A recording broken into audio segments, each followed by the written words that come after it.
When this is over, please go to YouTube and look up a group called The Joy of Cooking. And I think their song is called Gotta Get Down or Get Down. It's about giving the earth a try. Okay. So that's that. And I'm sorry that the Mercury retrograde is playing tricks with us tonight, but it is. So welcome everyone. I want you to know that we're all pioneers tonight because I have no knowledge of astrologers giving talks on the earth as a symbolic planet.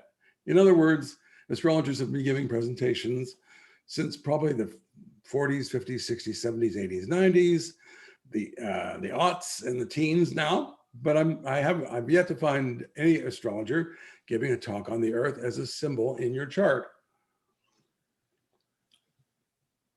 And if you look at our second page here, if you click down on the second page, Pat. Okay. Okay.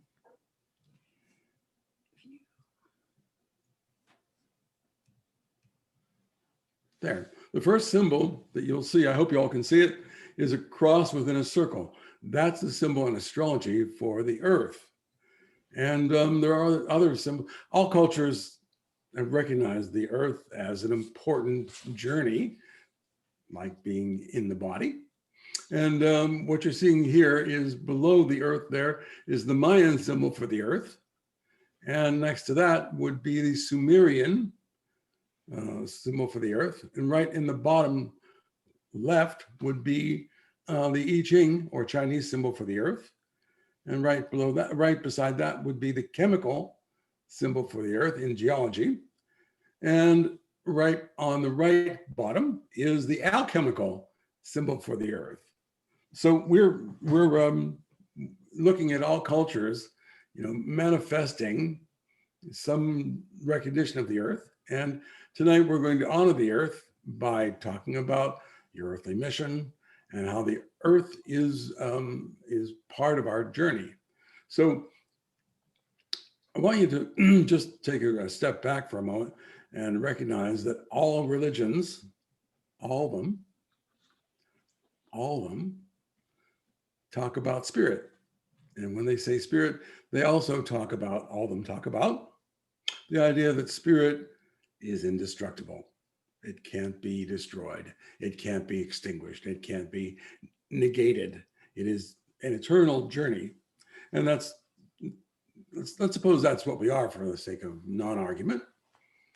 Let's say we're spirits and we've taken a dive into the physical. And those symbols I showed you are a way to symbolize the spirit's journey in the earth. And later on, we're going to look at the sign, the symbol for Saturn, which has a tail dipping into the earth. So, and it's a cross, and then there's a tail dipping into the earth. So as we're talking, it's also good to remember that the earth is also symbolized in more than one way in astrology. When we talk about Saturn, we're talking about density. We're talking about how things, get in there and are heavy to lift, and they hurt our backs. And we occasionally have licorice tea made with Egyptian licorice, and the weight of age and the process of moving through life in an embodied way. So there are symbols that point to the earth, but we've always been, in astrology, we seem to be indirect around, sort of claiming the earth. So a lot of what we're talking about tonight is what am I doing? What are you doing? What are we all doing while we have a temporary journey on this planet? So if you think about the earth in your chart, think about some keywords that Pat's going to pop up on the screen here. And those words are really symbolic, like Mars has symbols and words, Venus has symbols and words, and the earth has symbols and words. So think of how you on this planet and your journey blossoms and wilts, flowers and decays, We reproduce, we make little Michaels, we make, others that are sort of like us and sort of not like us. So all those words around how the earth turns are symbolic of the earth in your horoscope. And in the second half of our talk, we're going to go ahead and go through the earth in each one of your houses.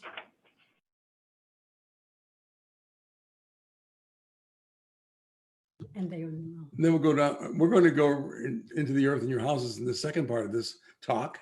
And we're going to go around your chart again to talk about not only the sign, the house that it's in, but also the sign that it's in. So we'll go around your chart twice, talking about earth in a house and then earth in a sign. So that should give you a good, encouraging start to try and to go ahead and explore more of the symbols that give life a meaning. So in modern astrology, now when I say modern astrology, I'm talking about 20th century, late 20th century and 21st century astrology, we get a lot of buzz from the sexy, esoteric stuff like the galactic center, Lilith, and that's all great, and asteroid Bob, and that's all great. And what I think is important is that whatever's new is sexy. That's interesting. But whatever is, sort of been there for a while, we tend to say, well, we'll give that one sentence, like Mercury, for instance. Mercury is responsible for all of us who have dyslexia. It's responsible for all of us who have poor communication skills or stutter, like our president, who's overcome stutter. So that's pretty heroic.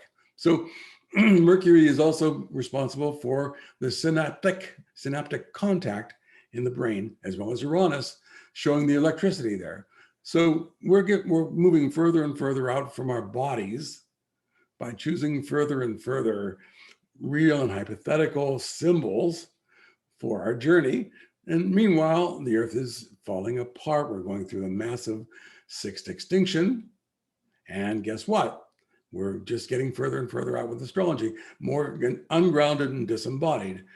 And I think exploring is great. I think it's great. I also think it's great to take care of our universal mother, right? So, the thing around Freud bashing and mother bashing, it has its place. But also, since we're watching this extraordinary sixth extinction, I hope for all of your birthdays, my birthday wish for all of your birthdays is you'll find a charity that helps us restore the earth on Google and on your Facebook page, so that we can begin to be nobly, courageously embodied and bring our Mother Earth back to us. Now, she'll survive us, but while we're here, it's important that we not you and I, but all of us in general, this human experiment, not trash the only planet that gave us birth on the only place that we call home right now.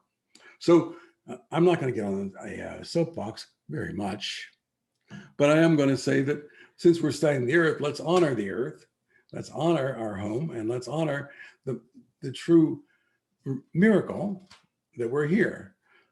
When the Buddhists talk of embodiment, they have a great symbol for embodiment, on the planet.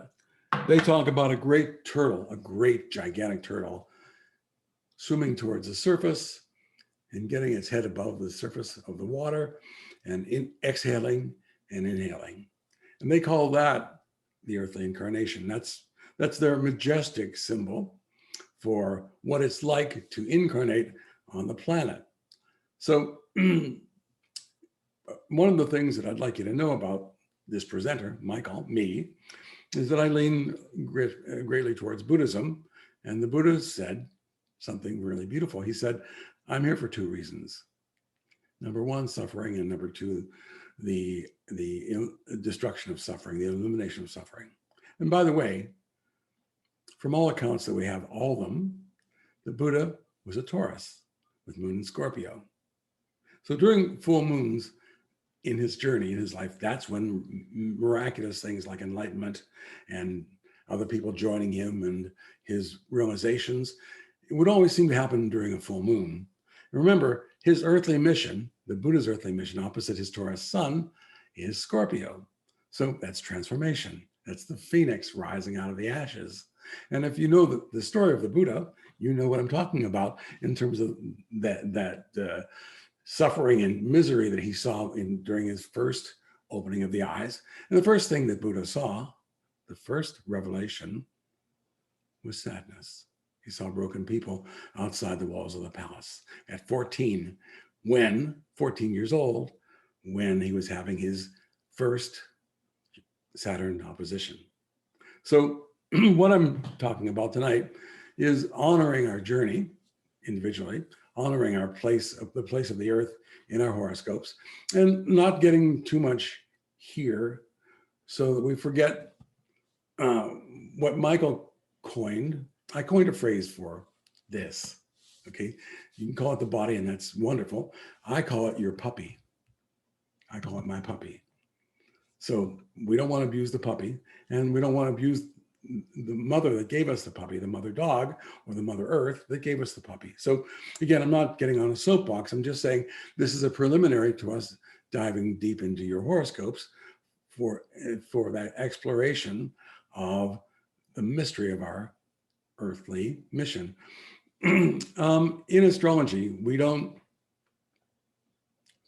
astrologers that I know, we can't kill mystery. So at the end of our exchange tonight, the end of our session, you'll still have mystery in your life. So astrologers are not here to murder mystery, okay? Sometimes I think that's the realm of the scientists, is to murder mystery, but I'm not going to bash scientists because I love science.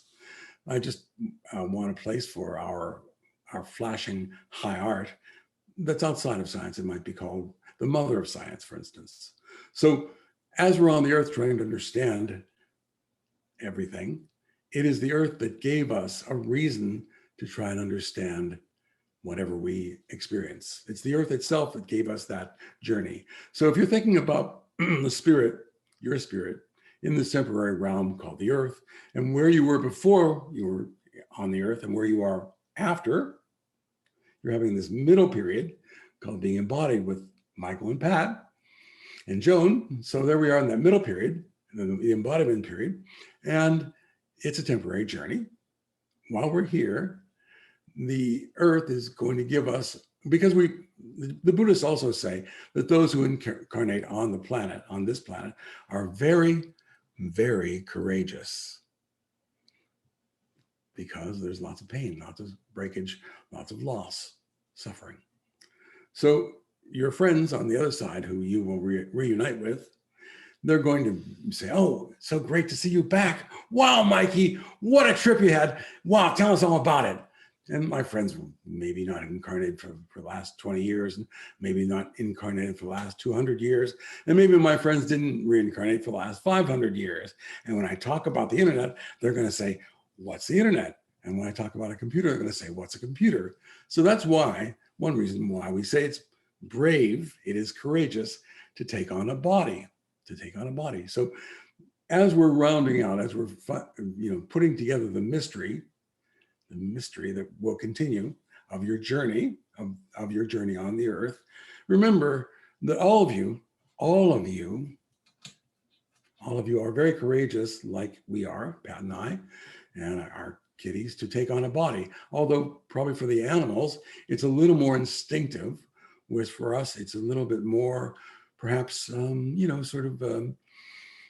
designed in some wonderful way.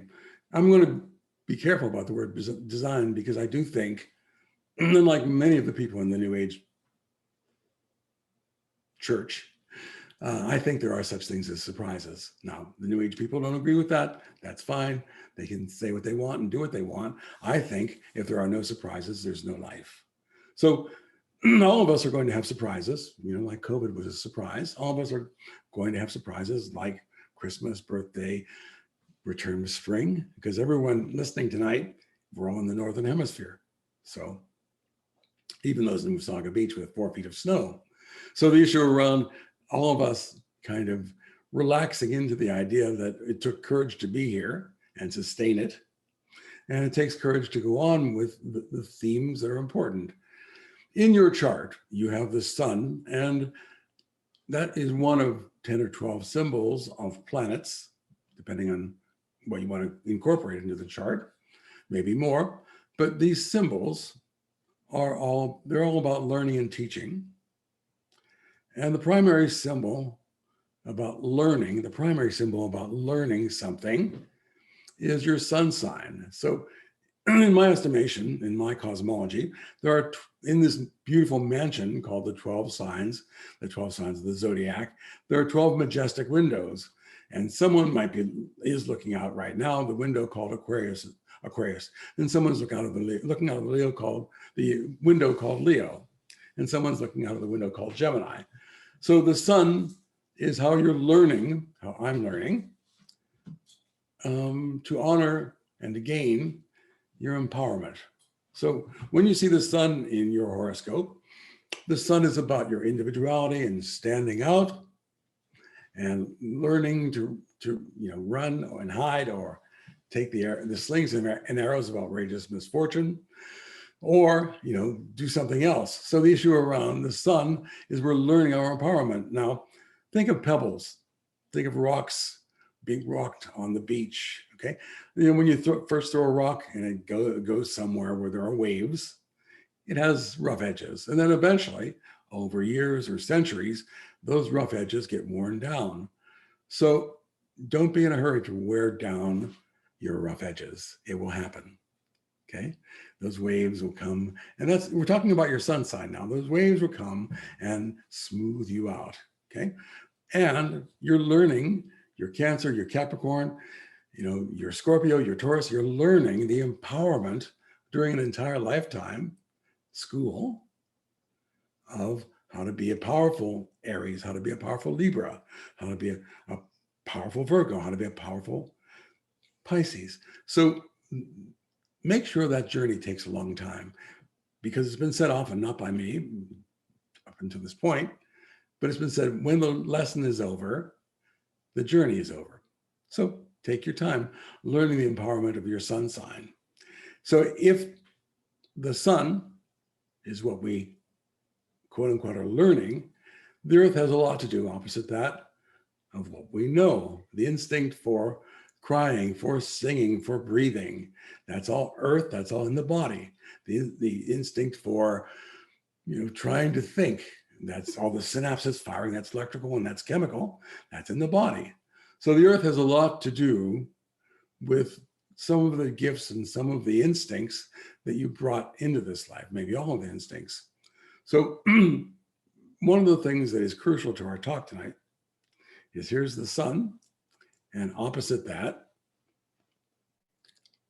here's the earth. Okay, the earth is always, as you've probably noticed before our talk, always in opposition to the sun. Whenever the sun's in Aquarius, as it is right now, happy birthday to you Aquarians, the earth will be in Leo. Whenever the sun is in Leo, the earth will be in Aquarius. So the sun and the earth are always opposite. And in astrology, that's called the opposition. And the opposition is coming up here in a second.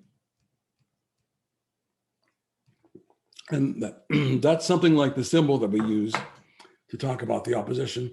Looks like two barbells with sort of an iron or a stainless steel rod between them. And that's sort of a representation of oppositions in your horoscope. And I want you to know that if you were not born with oppositions, like my wife, Pat, has no oppositions in her birth chart, you still have an opposition. The opposition would be between the earth and the sun. And in astrology, what do we say the nature of the opposition is? Well, it's push and pull. And it's the idea that most of us handle oppositions, most of the time, by identifying with one of two planets that are pulling in our charts, pulling and pushing. And we say, oh, oppositions, that's war, that's fighting, that's bad. That's war, that's fighting, bad, somehow bad. And I guess some of that's true. Some of that's true. And I want you to know that in the ancient Greek culture, one of the things that the Greeks prized to be excellent would be the word strife. It's the word strife. And you'll see it all over the classical Greek culture, because the Greeks believed that strife produced excellence. So when we see the Greeks at constant war and competition with each other, they weren't crazy people trying to fratricidally murder the guy next door or their cousin. They were striving towards something, because strife was seen as a quality. So when I talk about strife, when I talk about the oppositions, and classically we're saying that's negative, that's bad, don't want oppositions, don't want to oppose anybody. Astrology, I get a lot of feedback. Astrology is not about politics, Michael. Of course, there's centuries of politics in astrology. Centuries. That's really one of the reasons astrology started. So the idea that strife produces excellence is thematic in your horoscope. Strife is the way the sun opposes the earth and the earth opposes the sun. Okay. In Greek culture, again, all the madness and murderous rage and the craziness in the Greek plays always took place. It always took place at noon, at high noon, when the sun made us most crazy and irrational. Because think of it, if the sun is how I stand out, sometimes someone else is in my way. Someone wronged me. Someone made me worse. Someone ruined my life. So there's strife and there's revenge. And that's why Aeschylus, Euripides, you name it, they always had murder and rage and mayhem and craziness happen at high noon, whereas we choose midnight. But that's a relatively modern literary motif. So keep in mind, the sun is not rational, and the earth might be more of instinct, more of blossoming and wilting. So there might be more reason. There might be more reason in the earth than the sun, even though the sun is what we're learning to be beyond irrationality, beyond mayhem, beyond kind of difficult disturbance. So that that wonderful maybe we should talk about some charts here. Okay. So what I thought I'd do is show you some classical charts of famous people from many walks of life, that in which I could illustrate the opposition of the sun and the moon. So what you're going to see here, starting with Princess Diana, is the key phrase for the opposition. The key phrase is oppositions bring maximum illumination. The key phrase for the opposition is maximum illumination. That's when the most light is thrown on a subject, an object, an action, what's to be done. So when you have oppositions in your horoscope, or by transit or by progression, someone external to you is going to stand in your way and say, you can't do that, you can't have that. And you're going to know who the enemy is.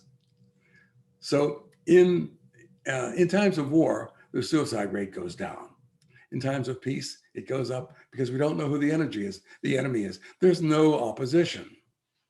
So in times of war, suicide rate goes down. There's the Nazis, there's the fascists. In times of when peace breaks out, the suicide rate climbs, because people don't know who the bad guy is. So it might be me. Okay. So, there's all that turmoil within a human being, because they don't know what's going on in the world that's making them worse. So I'm just going to briefly point out January 6th, when people thought they had they thought they had something to oppose. So, that whole opposition stuff made for the crazy mayhem that happened when the sun was up. Okay. So here we have Princess Diana's chart. And you can check this in your own files, your own research. She was born with the sun, what she's learning, her empowerment, in the 7th house. And what's the 7th house and what's the sun? Well, the sun represents, this vitality in our lives, like the resilience to disease, to bounce back, to get stronger, the learning, how to learn to do that. And in a woman's chart, it also represents the males in her life. So the sun in the seventh house classically would be associated with someone who's strongly motivated to find a partner. And that partner might be, if it's a male, might be strongly motivated to oppose the woman who's got the sun in the seventh house. Interesting, huh? And they're opposite that sun in the seventh, I'm going to go this way, is her earth in the first house. And what's the first house? It's, look out, here I come, here's me. It's about me. I need to present myself. I need to go ahead and declare myself. So her earth in Capricorn is all about how she would, in spite of, because of opposition to her life, go ahead and help the poor and help disabled children and help the world feel like she was the people's princess. And it was in Capricorn. Capricorn's key phrase is I use. So I hope you're beginning to see in Diana's chart and other charts that we're going to look at for a moment, how we are thriving through the opposition, maximum illumination, and how the opposition and the earth plays out in a person's chart. So that's Diana. Let's see if we have some more charts to look at. Okay. Sorry, I just thought I could make it better and now I'm making it worse. Where am I? Okay, hang on.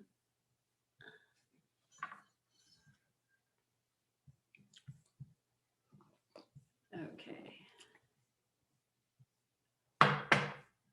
And there's the Dalai Lama, also a Cancer. Cancer. Okay, so there's his beautiful sun in the 12th house of seclusion and meditation and withdrawal from the world. He's a Buddhist, and he's preeminent among the Buddhists. There's that sun in Cancer, learning. Cancer learns. Sun in Cancer learns. What do I nurture? And there's his sun in the 12th house in Cancer. Kind of fits, doesn't it? That he's a Cancer with sun in the 12th house of removal from the rat race, from the world of men and letters, and self-cultivation. Okay, and all that introversion that often can go along with the 12th house.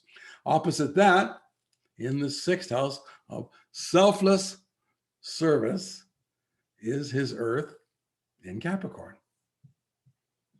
So all the places, thank you, Pat, all the places where he's giving to others, and where we also associate some aspects of this 6th house with sickness, suffering, and imprisonment. That's the classical Greek view of the 6th house. Selfless service would be the modern revised view, and health of the body.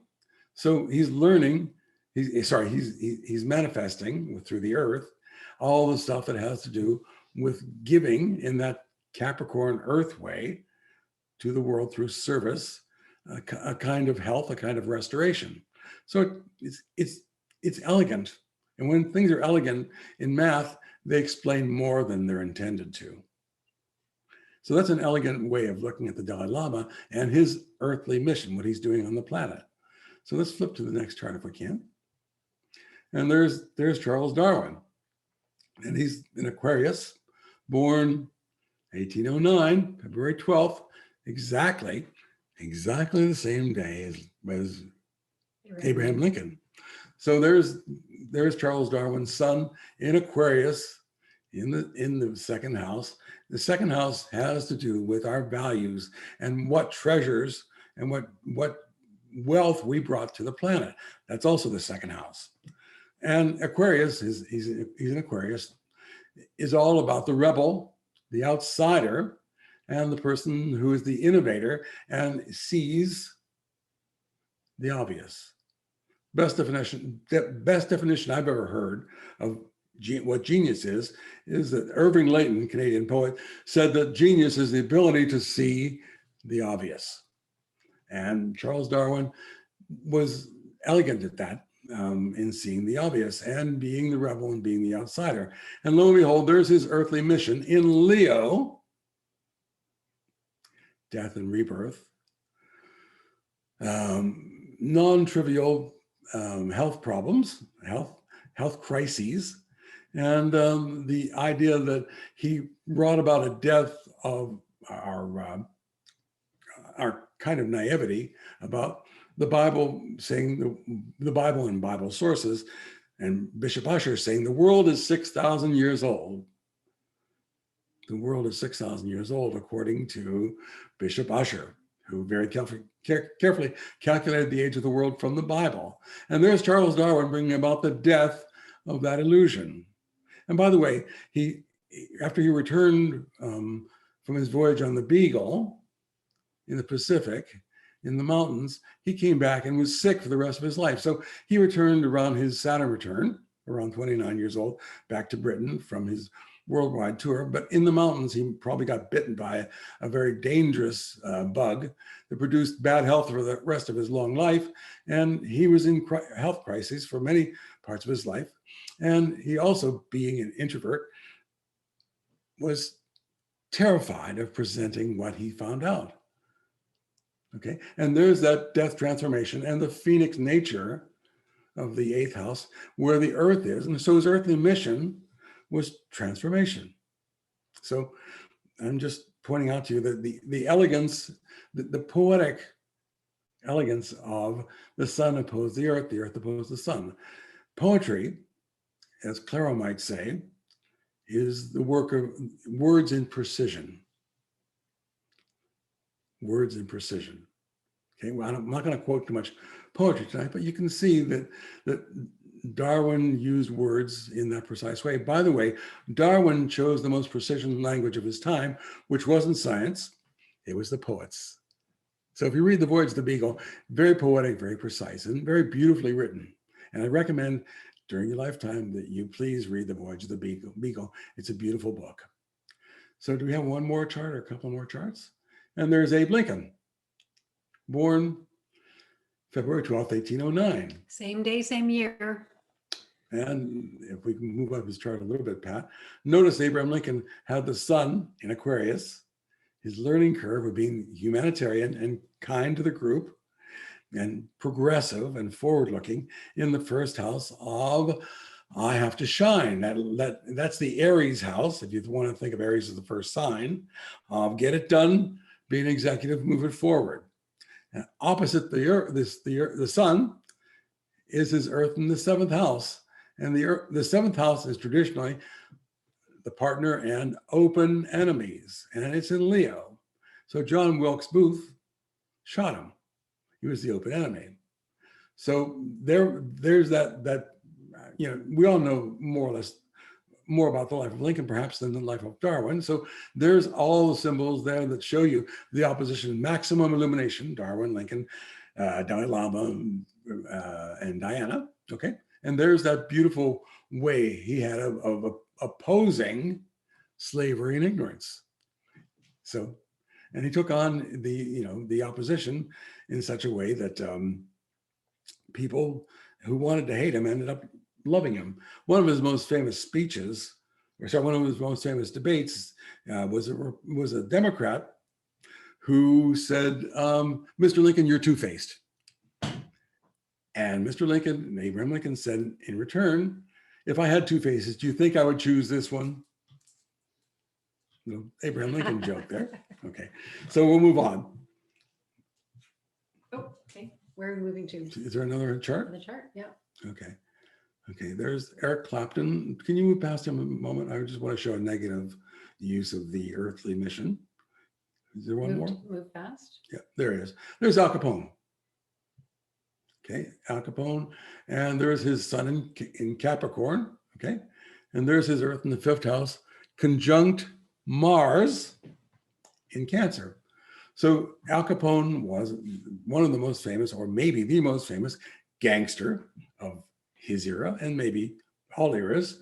And Capricorn is I use, and he used the law of prohibition to advance his cause, which was sort of being in charge of a dark form of power. And not that that's Capricorn, but gradually coming to power is Capricorn. Okay, and there are backyard goats and front yard goats. The front yard goats look to the world for power. The backyard goats empower themselves, or they empower everybody in the family because that's how I empower myself. Opposite his sun, his learning curve in Capricorn, down in the 5th house, is the Earth in Cancer, conjunct Mars, the planet of war and homicide and vengeance in Cancer. And Cancer will, because it's the sign of memory, especially Mars in Cancer, will perhaps hold a grudge for a decade or 3 decades to get back at someone if they're undeveloped. Now, am I talking about every single person on this planet who's got Mars in Cancer? No, I'm talking about Al Capone. So please, if you talk about this with your friend with Mars in Cancer, try not to offend them, because I'm not talking about them. Okay, I'm talking about Al Capone with the Earth conjunct Mars in Cancer of revenge and dark violence. So Mars in Cancer is the person who builds up volcanically their rage, because mom and dad said, don't get angry or we won't love you. So it can turn into some kind of sickness or some kind of violence.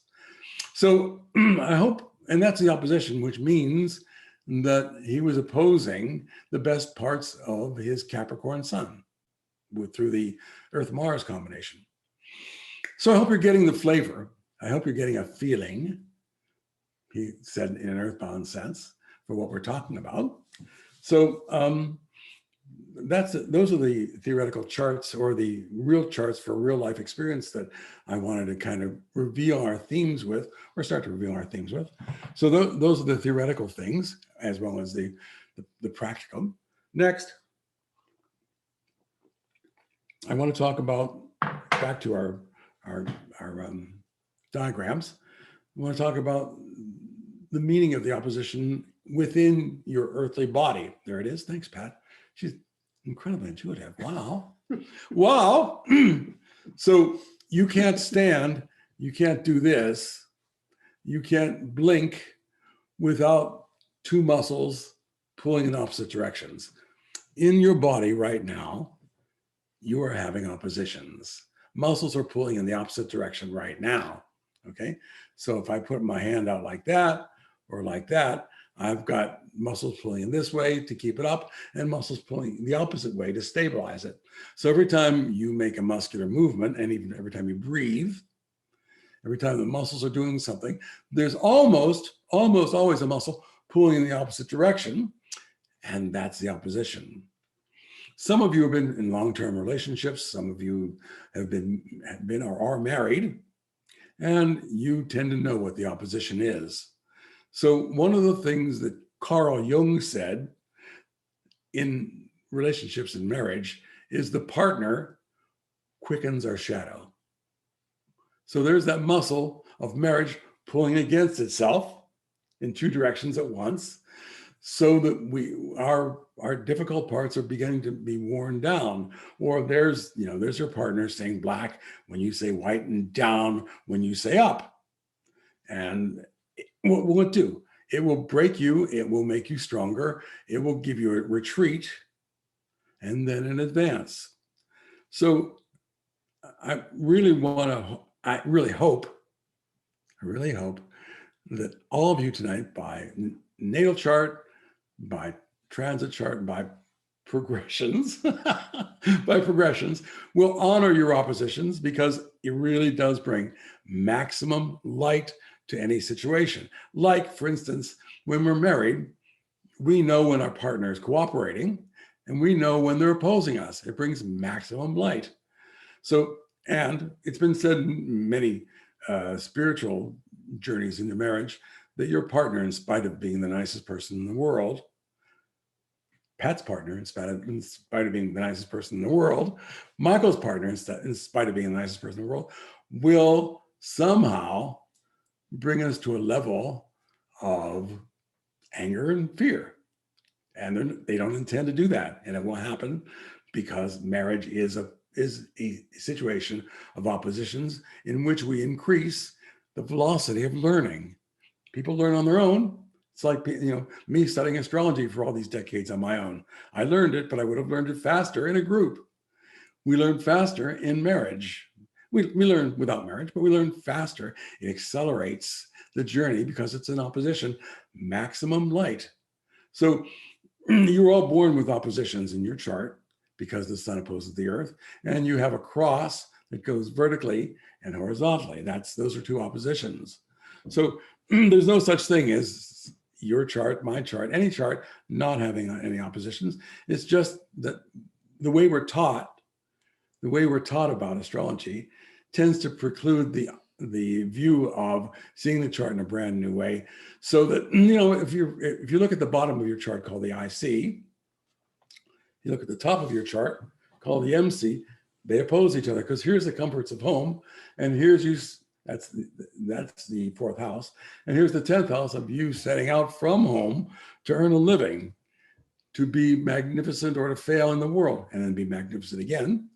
So the 10th house would be career, and the fourth house would be the way that we just want to go back home and watch YouTube. So keep in mind, and there's the self in the ascendant, or the theater of the self. It's not the self, the theater of the self, and opposite that is the theater. Don't you just hate it when people say theater? The theater of the other, and that's an opposition. So no one, to quote Jim Morrison, Sagittarius with Earth in Gemini, no one gets out of this alive. So the issue around what's the end of the novel, what's the end of the journey? Well, it's bye-bye, that's the end, okay? And that's not the point. The point is the quality of the journey. If any of you are looking up poems because you love poetry, in the next 3 months or the next 3 weeks, look up the poem called Ithaca by Constantine Cavafy, and it talks about the quality of the journey, and Ithaca being Odysseus's return after his voyage to great striving and great wealth and great gold in the wars. He returns to his little rocky island called Ithaca, and Constantine Cavafy, this gifted poet, says Ithaca is going to teach you the quality of the journey, and that's what it has to offer, because it's a small rocky island, and that's where you'll return, to a small rocky island. So there's beauty in poetry, and there also is this magnificent point of clarity in the oppositions. So no other aspect in your chart, my chart, gives us the clarity of the oppositions, because the opposition says, there is the challenge, and it's unquestionably, it is undeniably the challenge, and it's obvious, and it's coming at you. Now, I don't mean this in a negative way. I mean, that I'm not ready sometimes for the challenge, and other times I am. So what I'm trying to get your mind around here is the earth is opposed the sun. And I'm going to be very Greek about this again. Zizis is a Greek name. And I'm going to say there's an island in the southern area of Greece called Paros, Paros. And opposite that island, out here in the water, is another island called Antiparos, Anti-Paros, opposite Paros. That's what anti means. Anti means opposite, okay? And when the Greeks were doing this, they said, oh, what's opposite this island, that island? So anti means against, or opposite, or the far shore. So it's, we are in marriage, we are anti each other, we are opposite each other. And in that opposition, we hope to have similarities. So as you're piecing together this puzzle of what the hell is this guy trying to say, and what's this mean for my chart, and when are you going to get around to giving me a $240 reading for the price of $20 admission to this talk, stay tuned. So what I will offer, kidding aside, what I will offer for all of you is, after this talk, you're all entitled to a discount. You're all entitled to one session with Michael, with me, with those of us who are me, for $180. So that's one of the gifts or one of the perks of tuning into our talks, is I'll give you $40 off of the next session we have after you've tuned into our talks. So our talk.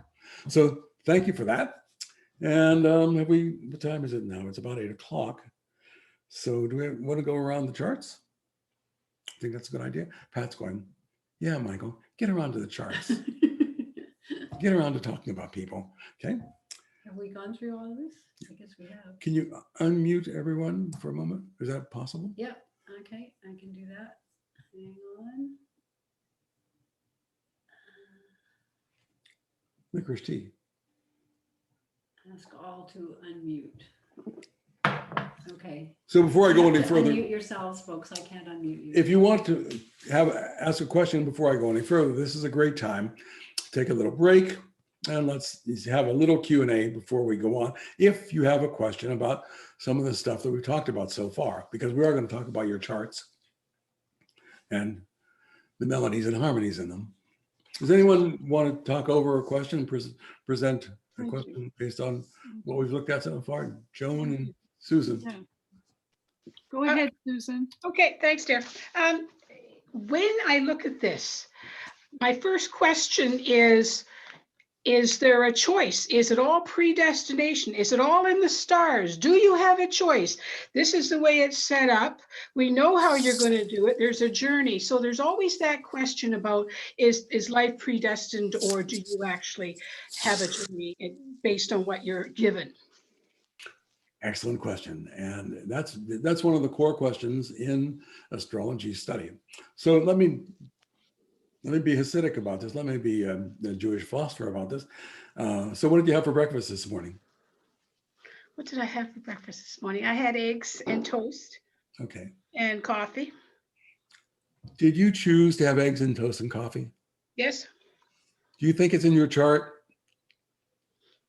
Well, I'm very health conscious. You think I look after myself. I'm in service. So if I don't look after my body, I can't look after you. So yes. Do you think eggs and coffee were in your horoscope? No. Good. Thank you. Was that the right answer, Mike?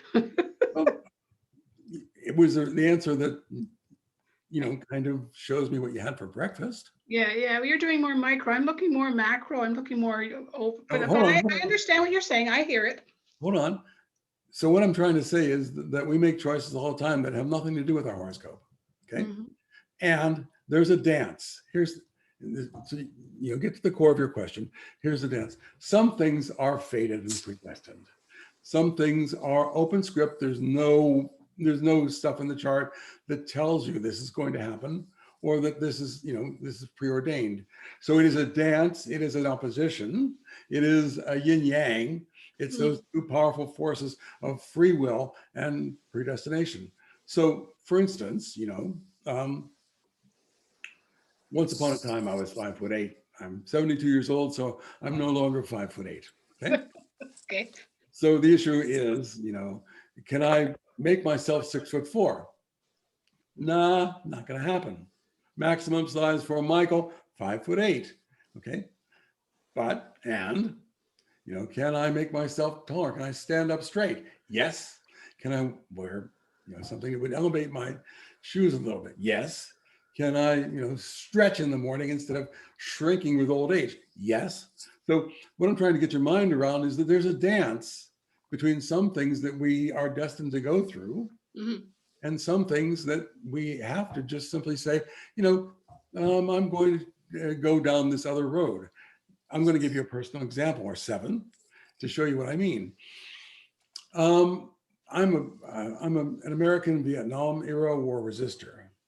Yes. Okay, so I chose not to kill women and children in Vietnam. Right. And in my horoscope, I came to Canada. In my horoscope, if you look up one of the images it's called a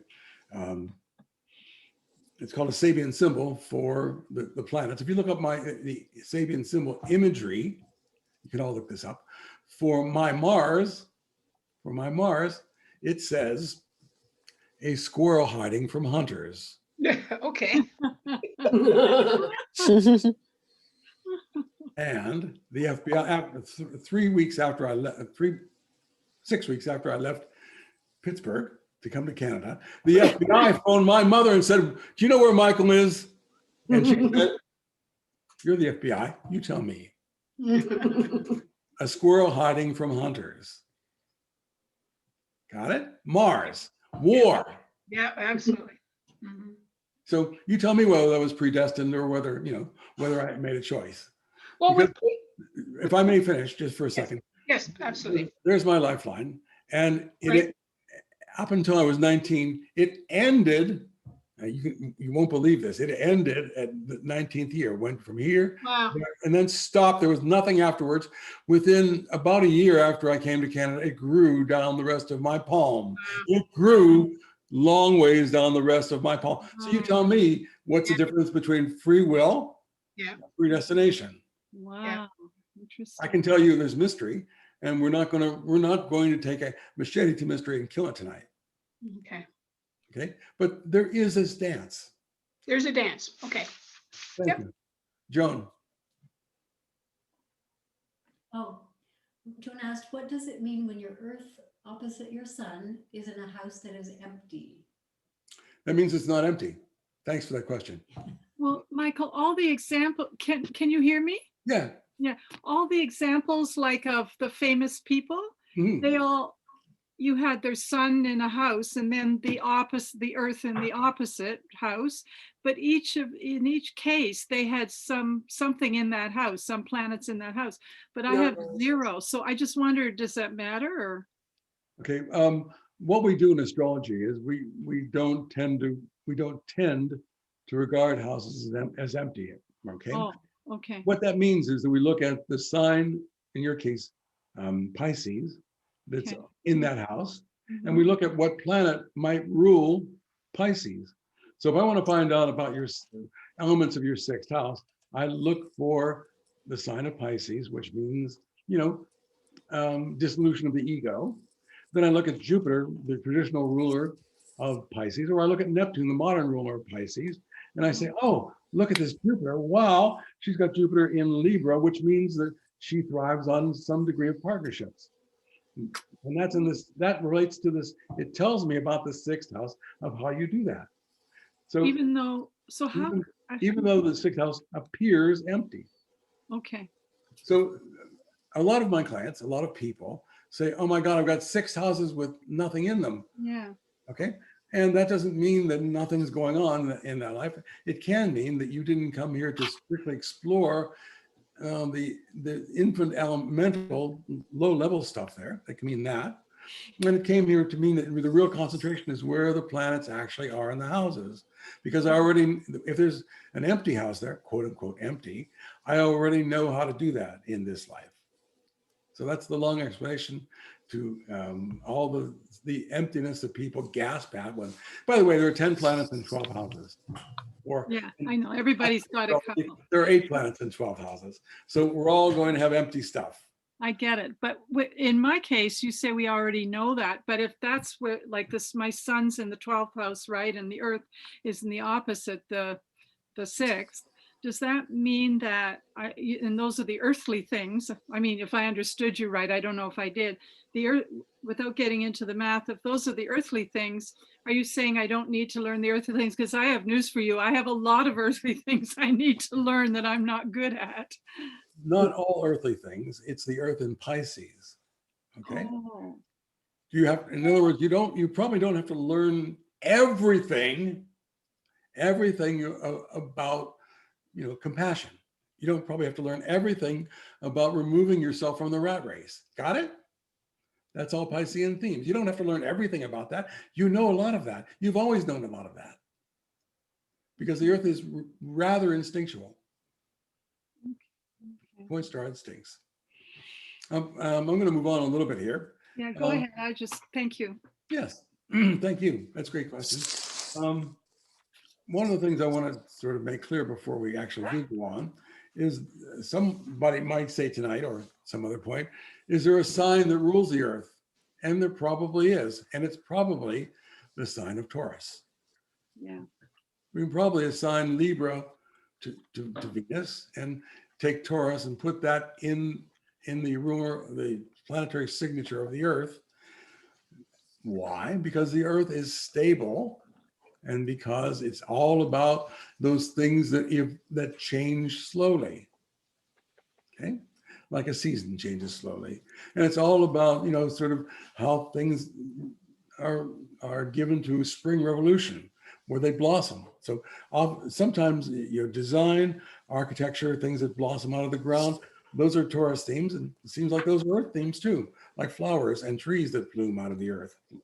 Excuse me. So I'm going to say that if there is a sign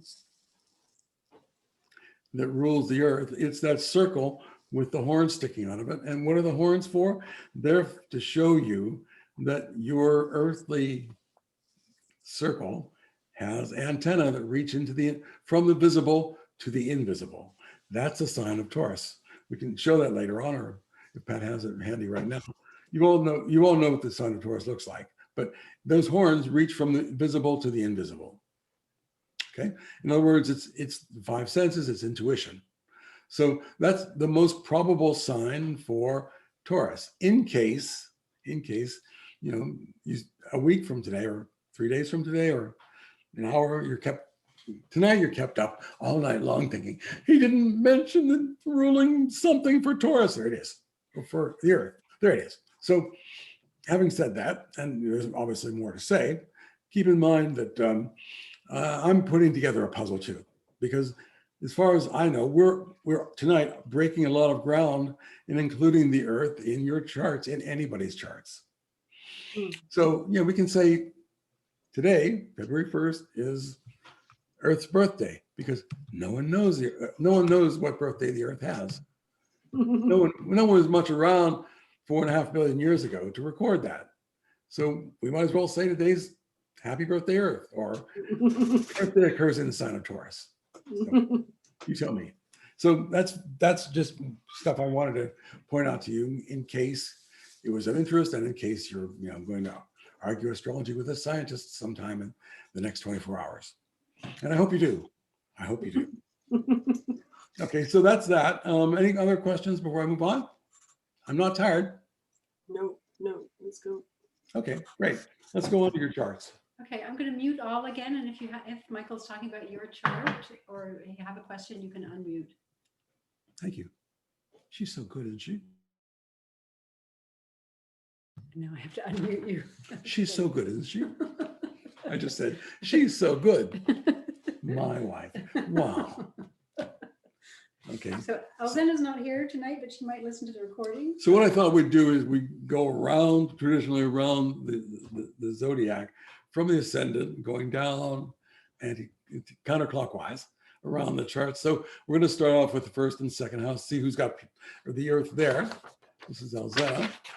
And Elzena is a Sagittarius with her earth in Gemini in the first house. So Elzena, your earth in Gemini means, so your sun is in Sag means that, you're trying to look for the highest truth, that you're looking for the laws that govern the universe and the moral journey of, being bad and being good and being evil and being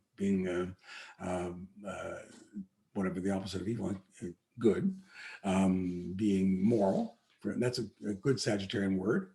And you're learning all that through your sun sign, your empowerment. And opposite that would be your earth in Gemini. And the difference between Gemini and Sagittarius is that Gemini doesn't want to miss anything. And Gemini is interested in everything. And Gemini contains all points of view. Sagittarius says, there's a moral law here, I'm going to find it. And Gemini says, oh, you're a Republican? I'm just like you. You're a Democrat? I'm just like you. Because what you're saying is interesting. What you're saying is, it's somehow captivating my mind. So your earthly mission, Elzena, has to do with that versatility of playing the piano and writing beautiful essays and being charming and being witty and being fun to be with and learning all sorts of communication skills and all sorts of languages. And your earthly mission is that the quick-handed one, Gemini. What no one knows here except me and Pat is that Elzena is an accomplished pianist. What's more Gemini than the quick-fingered one? Okay, there's the digits. That's all ruled by Mercury, which is Gemini. So I hope that's helpful. How's that? Next is Susan Zed,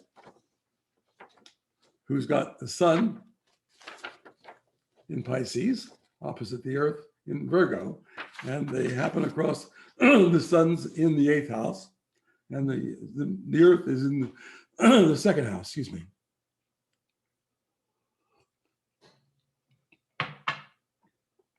And Susan, with your sun in Pisces in the 8th, you are very interested in opening up the door to mystery. What happens in your life tends to happen with impact. It tends to transform things. The important things that happen in your life tend to transform things, and they happen with impact. And you've had the experience of rising out of your own ashes. And that's the journey of you learning that very powerful, non-trivial sun in the 8th house. And in Pisces, it gives you the chance to, one of the things I've noticed with Pisceans, I don't know if the rest of you have seen this, is that when we're around them, most often, when we're around a Piscean, we tend to calm down. In other words, we forget to worry. It's magic. I don't know how it happens, but with every Piscean I've been around, I calm down and I forget to worry. And I forget that, there's stuff that Michael has. And it seems to, just bring me down. It's like the waves have washed over all my neurosis and washed them away. So that's the empowerment of your sun in Pisces and other things that are empowering in your sun in Pisces. In that powerful, no nonsense 8th house, opposite that is your earth in Virgo in the 2nd.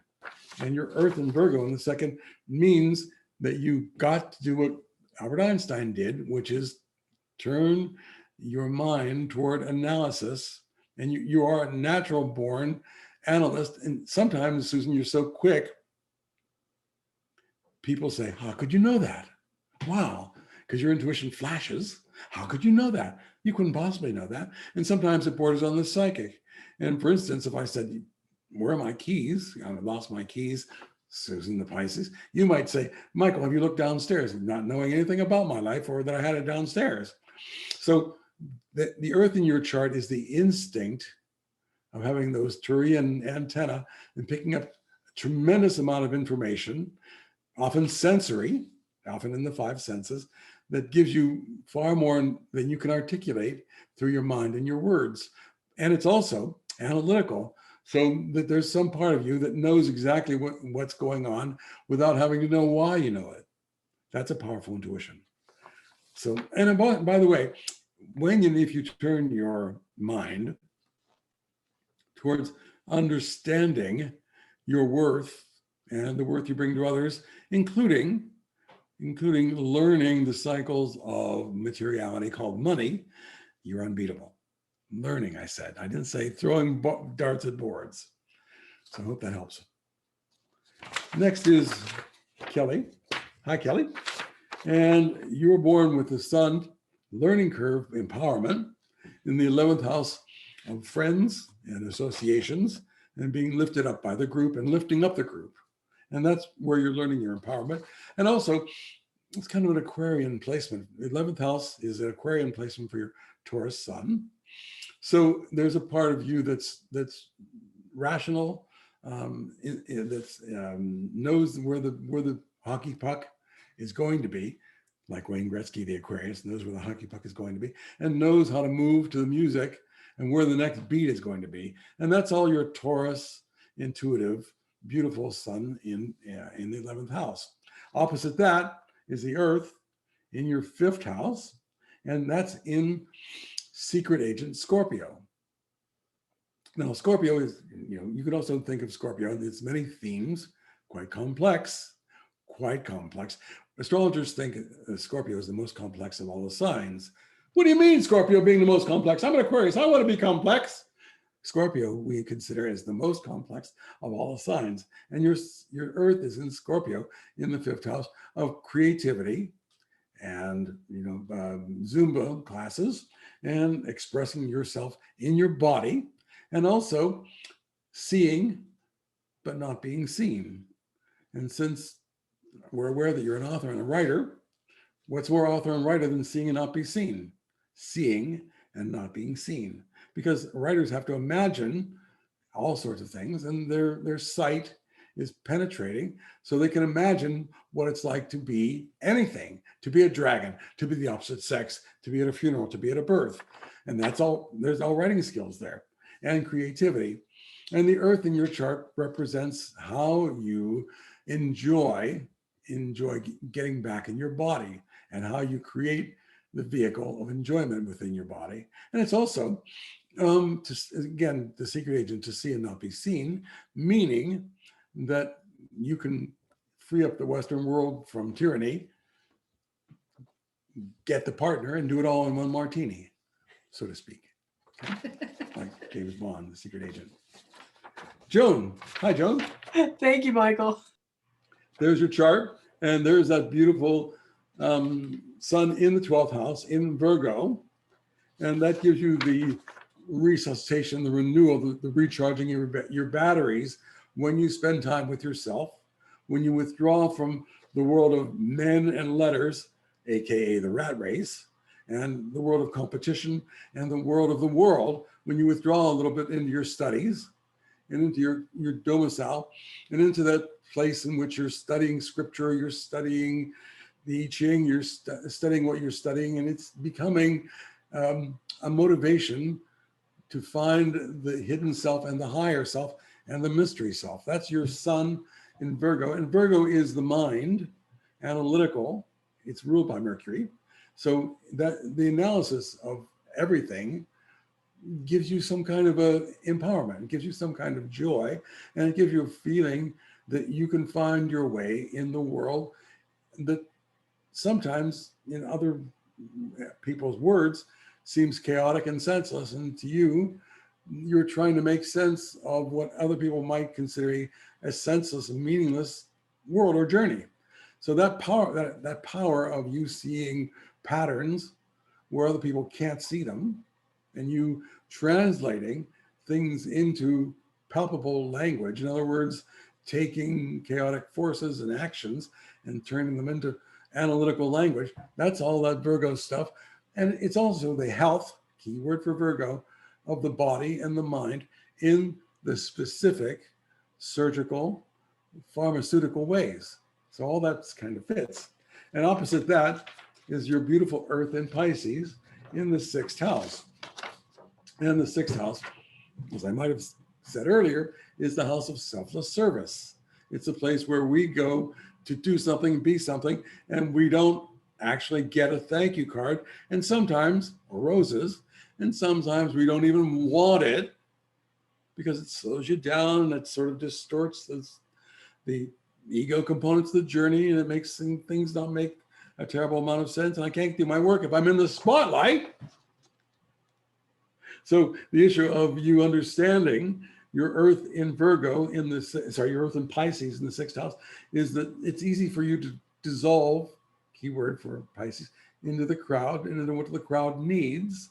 And also there is a time for you when you find, because your earthly spidey senses are tingling, that the world is too much with us. There's too many broken, crazy, difficult people in the world, and so you have to pull away from it. That's the tension between your sun and your earth. But also you're diving back into it to say, what can I do to make things better? What can I do to lift things up a little bit? So it's kind of a perfect symmetry. And we're going to declare your 6th house, Joan, non-empty. It's got the earth in it.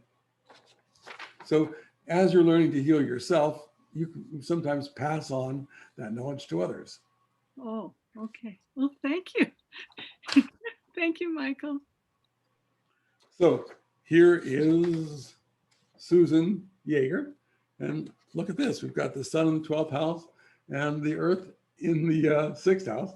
And it's we've got Libra here and Aries here. There's your sun in Libra.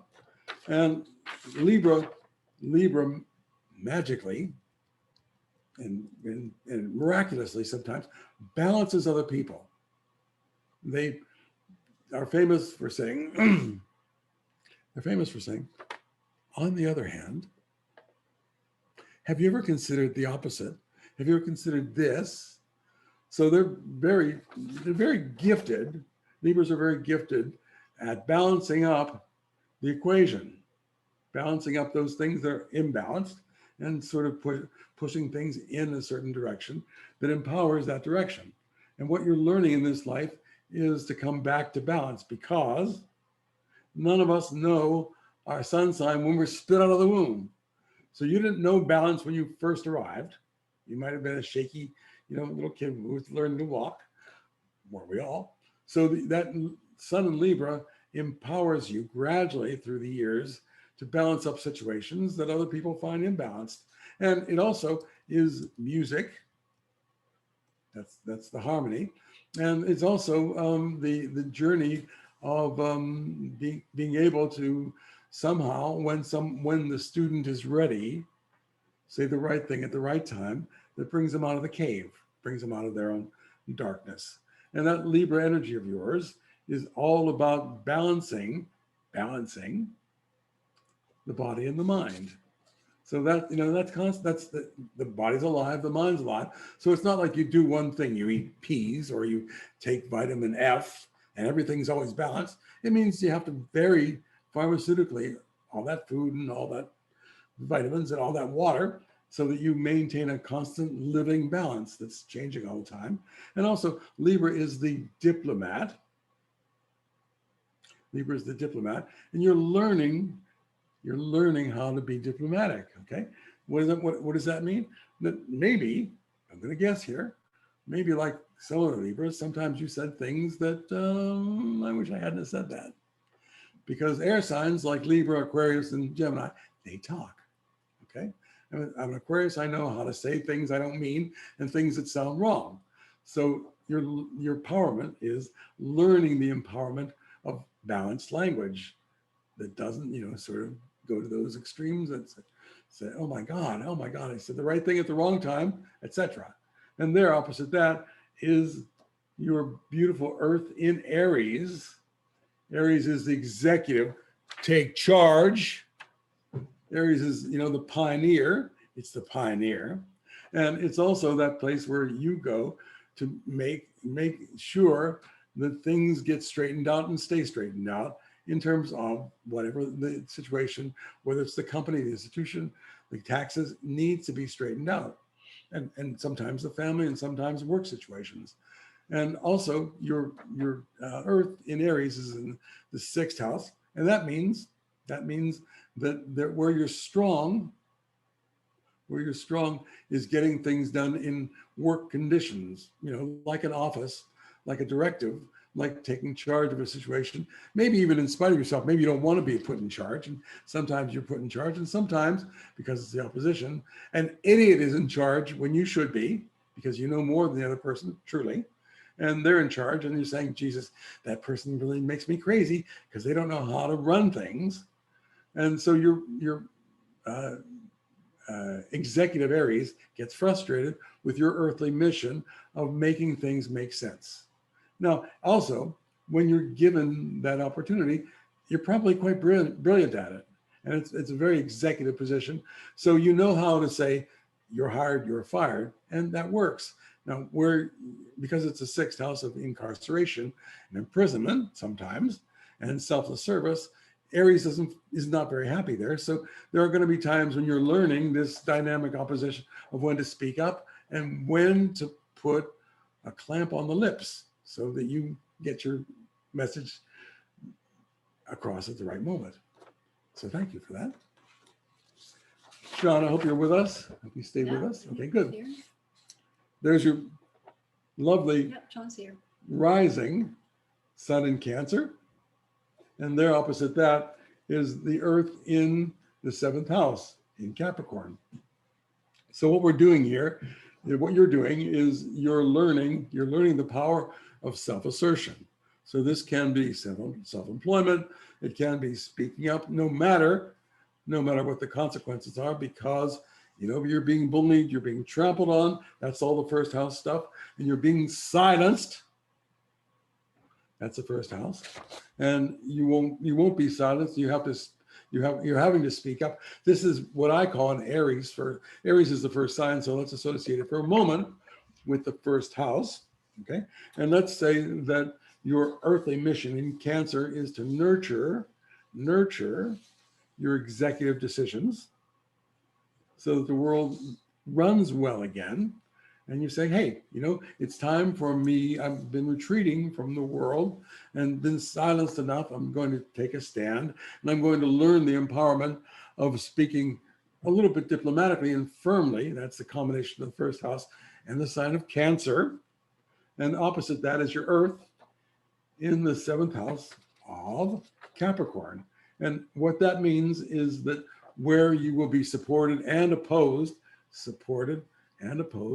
is in your dealings with people on a one-to-one basis, especially if they think they've got power over you, like mom and dad, like the boss, like the school system. And you finally say, hey, listen, I'm changing this, enough of this. It's your your Capricorn Earth is all about that place in which you sort of begin to make the world make sense on your terms. Key phrase for Capricorn would be I use. And so you're using the plumber, you're using the agent to get things that you need so that the world can make sense again. And I've got Capricorn in the seventh house, same as you do. So I think I've mentioned this before. When people say, Sean, are you using me? Michael, are you using me? Capricorn in the seventh house. You say, do you mean this week? So keep in mind that your earthly mission is about you kind of taking on opposition. This is a strong point of opposition because it's a cardinal placement. In other words, there's cardinality here and here in astrology, which means you're going to feel it strongly. And it's going to seek you out strongly. And I want you to do two things. Number one, retreat when you're not ready. And number two, charge forward when you are ready, because you are meant to master. That's your earthly mission. Master your presence among us to show you're a person, a mind, a body, a value, and that you will not be denied. So when you're saying, I'm here and I'm not going away, that's the blending of the opposition into a greater harmony. I'm here among us, among you, and I'm not going away. So I hope that's helpful. I'm doing. Well, thank you, Michael. Yeah, that's food for thought for sure. Excellent, thank you. So, who have I got here? Yeah. Hi, Leanne. So, Leanne, we're going in order of house where your Earth is. okay, So so now we're at the seventh. So here's the sun in the first house, sun rising in the house of the rising sign, the house of the rising sign. Is that good for a song? So here's the earth opposite that, and the sun's in executive Aries, and the earth is in diplomatic Libra. So what you're learning in this life is to assert yourself and keep moving forward. I'm doing this, get out of my way. I'll tell you what, I've got good advice for you. Get the hell out of my way. That's your sun rising. I've got to get this done. That's your sun rising in your first house. Okay? And that's the empowerment that you're learning. We're learning to shine. Keyword for the sun, we're learning to shine. We're learning to be courageous. Okay. And you will have lots of, how do I put this? In terms that are gentle. You will meet lots of, this is a sun, it means male. You'll meet lots of selfish bastards on your way to empowering yourself. Does that put it diplomatically enough? Okay. And because you're an Aries, you were brought into this planet as an Aries to stand up and oppose all those people who say, Leanne, you can't have it, you can't be it. And there's your Earth, opposite that, in Libra. So your Earth in Libra means that you're learning when to drop the most powerful statement, the most powerful transformational advice, insight, standing at the right time. So Libra is also learning timing, learning diplomacy, learning the quality of the direct statement and the diplomatic statement. And you will learn this through gifted partnerships and partnerships that are out there to make you worse any way they can. So your Earth in Libra says, hey, listen, I'm coming back, because Libra is that balance, okay? I'm coming back, and this time I'm stronger. So keep in mind that the diplomacy that you're learning can be defined as means of peace And diplomacy is also said to be, that's Libra, said to be another instrument of war. How do I know that? Benjamin Netanyahu and Vladimir Putin are Libras. They're using it in a dark way, but nonetheless, there's power there. And you're, again, like Sean, these are cardinal houses. So this is directly aimed at you for you to run away until you're stronger and then stand up and be brave and be courageous and be the executive you were born to be and say, this is how it goes. You're fired. You're hired. Thanks, Dan. Renee, happy birthday.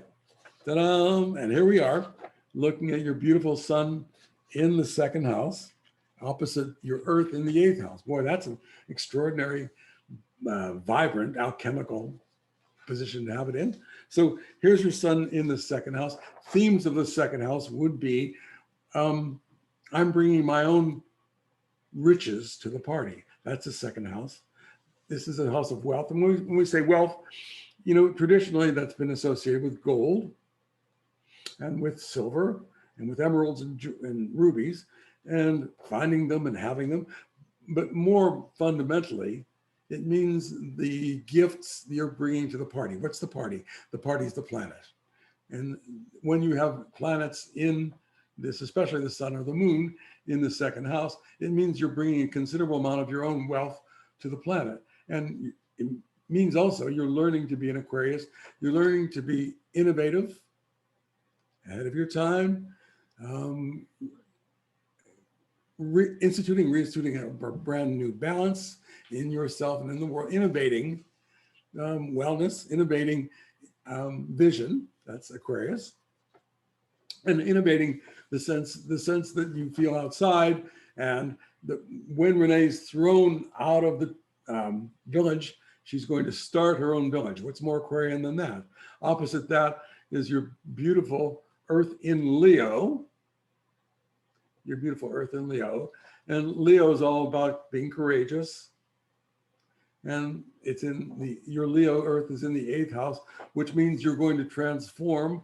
You're going to come out of your ashes. There's going to be a previous self that was burnt to cinders, ashes, nothing left except that smoke and that deathly essence. Nothing trivial about the eighth house, nothing trivial about the eighth house. And then you're going to come back reborn as a phoenix who's brighter, stronger, more gifted, and more magical than whatever died.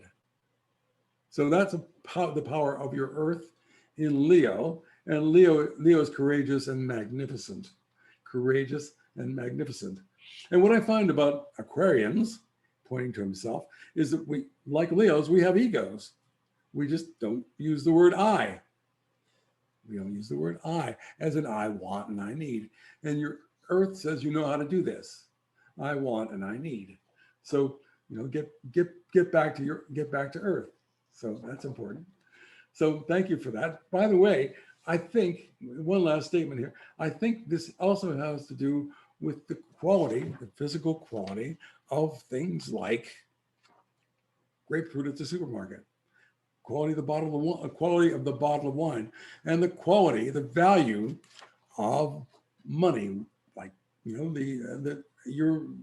with study, and with lots of influences and lots of discipline, you could master money issues. You could master them, and you can't do it by being the intuitive, antenna-driven Aquarius. You can only do it through the opposition, which means I want to master this, and I have to. So if you ever sincerely wanted to become wealthy, studying issues of money would make you wealthy. And it's the opposition. So it doesn't mean just be intuitive or just throwing darts at a board, but you have it embedded within your horoscope to be wealthy. There's that wealth second house. So thanks again. So we actually have 4 people here who have second house sun and eighth house earth. And they are Renee, which Michael just talked about, Renee, and then Eve and Huguette and Holly. So next is Eve. So this becomes easier as we talk about it, because we talked about the wealth that you bring to the party in the second house. And Eve, you're a Taurus, so you tend to know where the gold is, both in the ground and in the equation and in the theory and the practicum of doing and not doing. There's a wealth there for you. And your design features of your mind, you're learning things that have to do with designing things of this world. And I might point out, music, architecture, creating a stable but efficient home and a stable but efficient thing out there in the world. And it's also very powerful for you to say, I'm worth more than that. I'm worth more than that. So I'm going to hold out for what I'm worth. Okay. And it's also about, since it's Taurus and has something to do with the earth, it also has to do with how you breathe in and how you smell and hear and sense the five senses in this world in that gifted way that when you look out on a sunrise, a sunset, the sun sparkling on the snow, you're transformed. You're literally transformed, and you're forgetting to worry, you're forgetting to be sick. That's the gift of Taurus, is enhancement of the five senses, living in the five senses. Someone said that if we go out of our mind and go into our five senses, we're restored to sanity. And I think that's kind of a Buddhist statement. I think the Buddhists pointed this out, that the journey is out of the tyranny of the mind into the five senses, because if you're smelling licorice or lavender, you can't think about your broken heart because your senses become active. And the brain can only hold one thought at a time. So you have that gift for returning to yourself when everybody else is losing their mind. That's what you're learning in this life that empowers you, among many things. And there's your Earth in Scorpio in the 8th house. So you're the secret agent in terms of transformation. See how we have these wonderful little cliches, and we attach them to each other. We begin the journey of association. We associate the 8th house of transformation with Scorpio, which is the secret agent. And we come up with the Earth being your mission in this life, which is you're a transformer. You're transforming yourself and you're transforming the lives of those around you.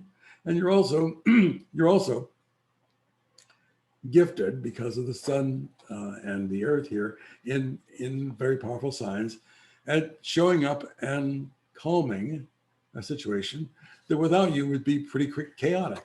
So the 8th house is transformation, but it's also that way that you kind of transform the environment just by being in it, just by being in a meeting, just by being among others, and somehow they're becoming rational again instead of crazy persons. And that's the gift of the 8th house. If there is a gift of the 8th house, and I'm an 8th house Aquarius, so I tend to know a bit about this because my body has been broken on the wheel and repaired. So you will go through many cycles, all of you with sun or earth in the 8th house, many cycles, the body seeming to be broken, and then you revive and you're better than you were before. You were transformed from being disabled to being able. But the transformation means that when you return out of the ashes, you are the phoenix, you come back better. So one of the advice I give to people with this axis is don't solely rely on your ability to revive. Help yourself by vitamins and dancing and music and all the things that revive you, but you have an uncanny ability to revive from setbacks. So here is more of the same. We're all having a treat of the second house tonight. Look at that, all these people with second, 8th house axes. So you get with your sun in Cancer in the second house. Cancer's key phrase, we all have a key phrase. Cancer's key phrase is, what do I nourish? And I would say, since the sun is there, you have to go back to nourishing yourself. Because if you're learning to nourish all the men in your life, when you say, what about me? They're going to say, hey, I'm well. What about you? So when you're learning to nourish yourself, you're really learning the vital spark of the second house, sun in Cancer, which is self-nourishment. Okay. So key phrase for Cancer, what do I nourish? And then it's in your sun, your vitality, your your wellness, your robustness is the sun in your life. And it represents, if you're not careful, you reviving men, but then you're saying, hey, listen, I'm going to do that for myself. Physician, heal thyself. So that's what you're learning. You're learning to self-care in these extraordinary ways that are Cancerian. Cancer's, sort of about home and hearth, and it's about nourishment, and it's about, the proper things for the body and the mind at the proper time. And then there's your 8th house sun, sorry, Earth, your 8th house Earth. I'm gonna take a break here. Oh, better. There's your 8th house Earth in the 8th house. So your 8th house Earth in Capricorn. And what that's telling you is that you're using your life experience to transform yourself out of your own ashes, out of your own setbacks. And you're tapping on a very deep source of wisdom. And that's all that Capricorn stuff. Capricorn is associated with age and wisdom. Cancer is associated with youth and the robustness of the early years, maybe even the early adult years. And Capricorn is about the wisdom of old age. And it's about taking care of your bones. And it's about you learning that people will do what you say when you are clearly saying it. And that's part of the gifts of your Earth in Capricorn, meaning that you may know what to say, you may know when to say it. And when you don't say it, nothing improves. When you do say it, you get better. So keep in mind that sometimes you're wiser than your advisors. Sometimes you know more than the people who are giving you advice. And you're thinking, maybe I should follow them because they're giving, they're an authority figure. And your Earth in Capricorn says sometimes you know more than the people who are advising you about what Capricorn stuff, which is how you prosper slowly and gradually on this planet and learn to use your wisdom in an outward sense. In your Earth in Capricorn does imply to me that when you put your feet on the ground in spring and summer, you somehow come back to yourself in this electrical gifted way. Also, if you when you choose to construct the kitchen, the bathroom, you can do it in ways that marry form and function very nicely. Now you can choose not to do that, but if you did, your sense of order, your sense of this goes here and that goes here, and that's what makes sense, and that's how it's most beautiful and most efficient in terms of design, that's inherent in your Earth in Capricorn. And by the way, you get better at this as you age. So all the gifts that you have in your life will arrive to assist you, A, when it's time, and B, only when it's time.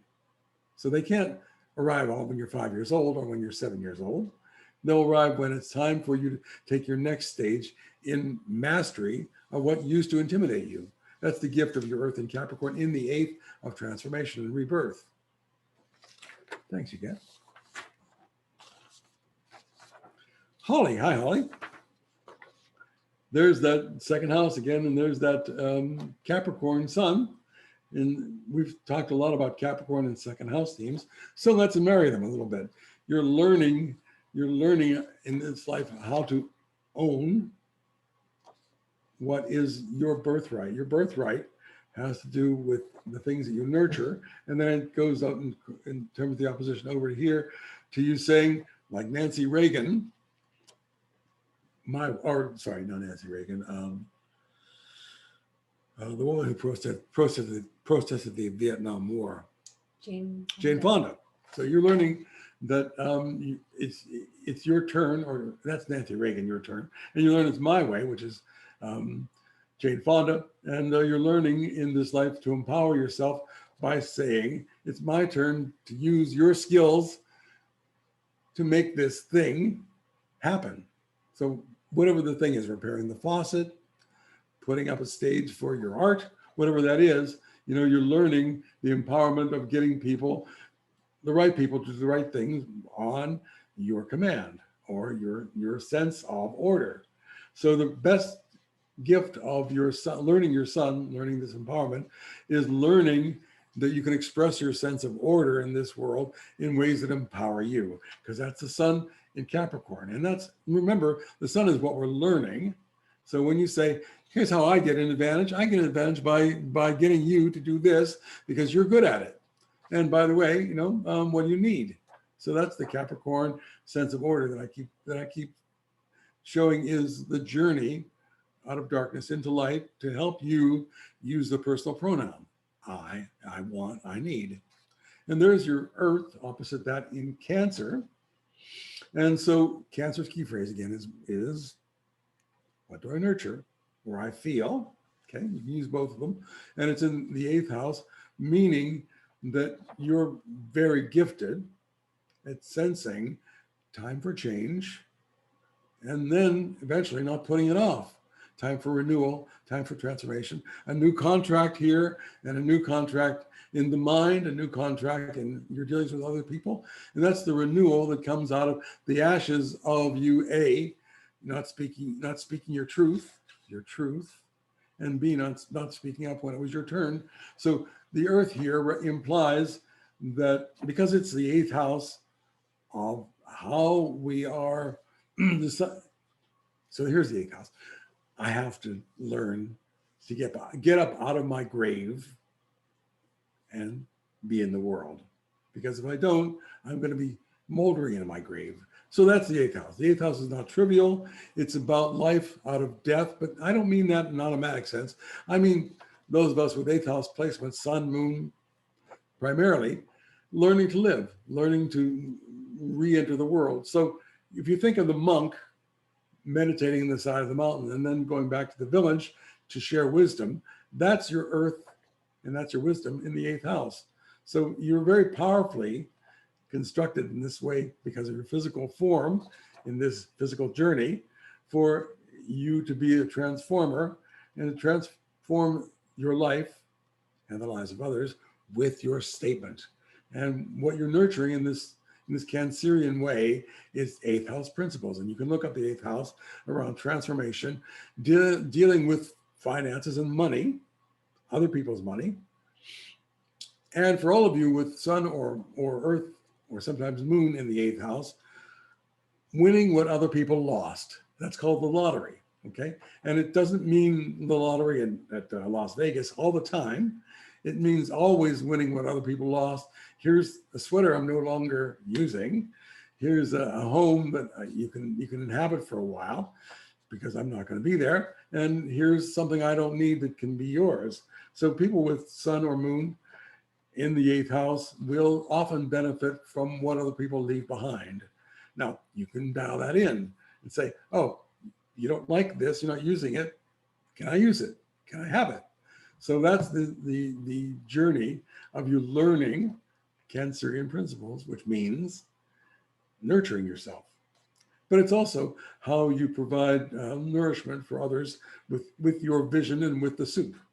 I don't want to just, sort of take the Cancer stuff out of the kitchen and take the kitchen stuff out of Cancer. So you're learning better soup also. And who's next? Danny. So I guess we're done with the 2nd 8th house issues. And now, Danny, there's your courageous sun in Leo, magnificent and courageous sun in Leo in the 3rd house. And up here is the 9th house of your Earth, okay? And what that's talking about is that's talking about you learning languages and learning how to speak and learning the versatility of the things that the mind can do, everything the mind can do, and saying, oh, that's interesting, and doing it in a Leo way. That's the learning curve, meaning throwing yourself at it and throwing yourself at courageously at things that have to do with whatever circumstances you're finding yourself in right now, like local circumstances, close distances, and the country or the region that you find yourself in now. And also you're learning that you are really good at many things. And Danny, I'm sorry, we can't clone you. I guess in 20 years, we'll be able to clone everyone. But if we could clone you, you'd choose 6 careers to manifest that you'd be really good at. And that's all that courageous Leo stuff that has you not holding back. But remember, third house also has to do with young minds and the alphabet and learning things elementally.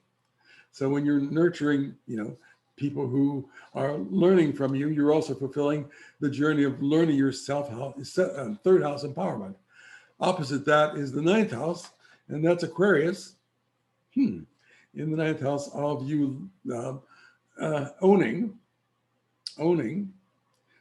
situations of teaching yourself and teaching other people, because you seem to know it instinctively, how to free yourself and free others from various kinds of imprisonment. So Capricorn builds things like, in Chairman Mao's case, prisons, and uniforms that are prisons. And Aquarius is the get out of prison card. So your earthly mission in Aquarius has to do with you liberating and innovating ways to think about the world and other things that other people maybe haven't thought of. And taking all the same old things that we go through every day, and combining them in new, revolutionary, innovative ways that have you maybe on Tuesday be outstanding and sort of ingenious, and on Thursday being reviled by the institution, by the old white men, whoever they are, and the old matriarchs and patriarchs, by saying, whoa, we can't support you because you're not shutting up and paying taxes. So that powerful 9th house of the higher mind, here's the everyday mind, which this is the everyday stuff that we learn and relearn every day. That's the mind. That's what the mind does. Up here is the higher mind of your university life and the higher mind of your university mind. And it's Aquarius, which thrives on knowledge. So, your access here says that you're learning the higher principles so you can transmit them and pass them on. It's all a good package, just like all the other oppositions we've seen. But in the 9th and 3rd house, it has to do with the mind, the brain learning every day and transmuting that everyday experience into the gold of the innovative journey. Monique. Thank you so much. My pleasure. Monique, here's your beautiful sun in Pisces. Opposite that, that's the 5th house.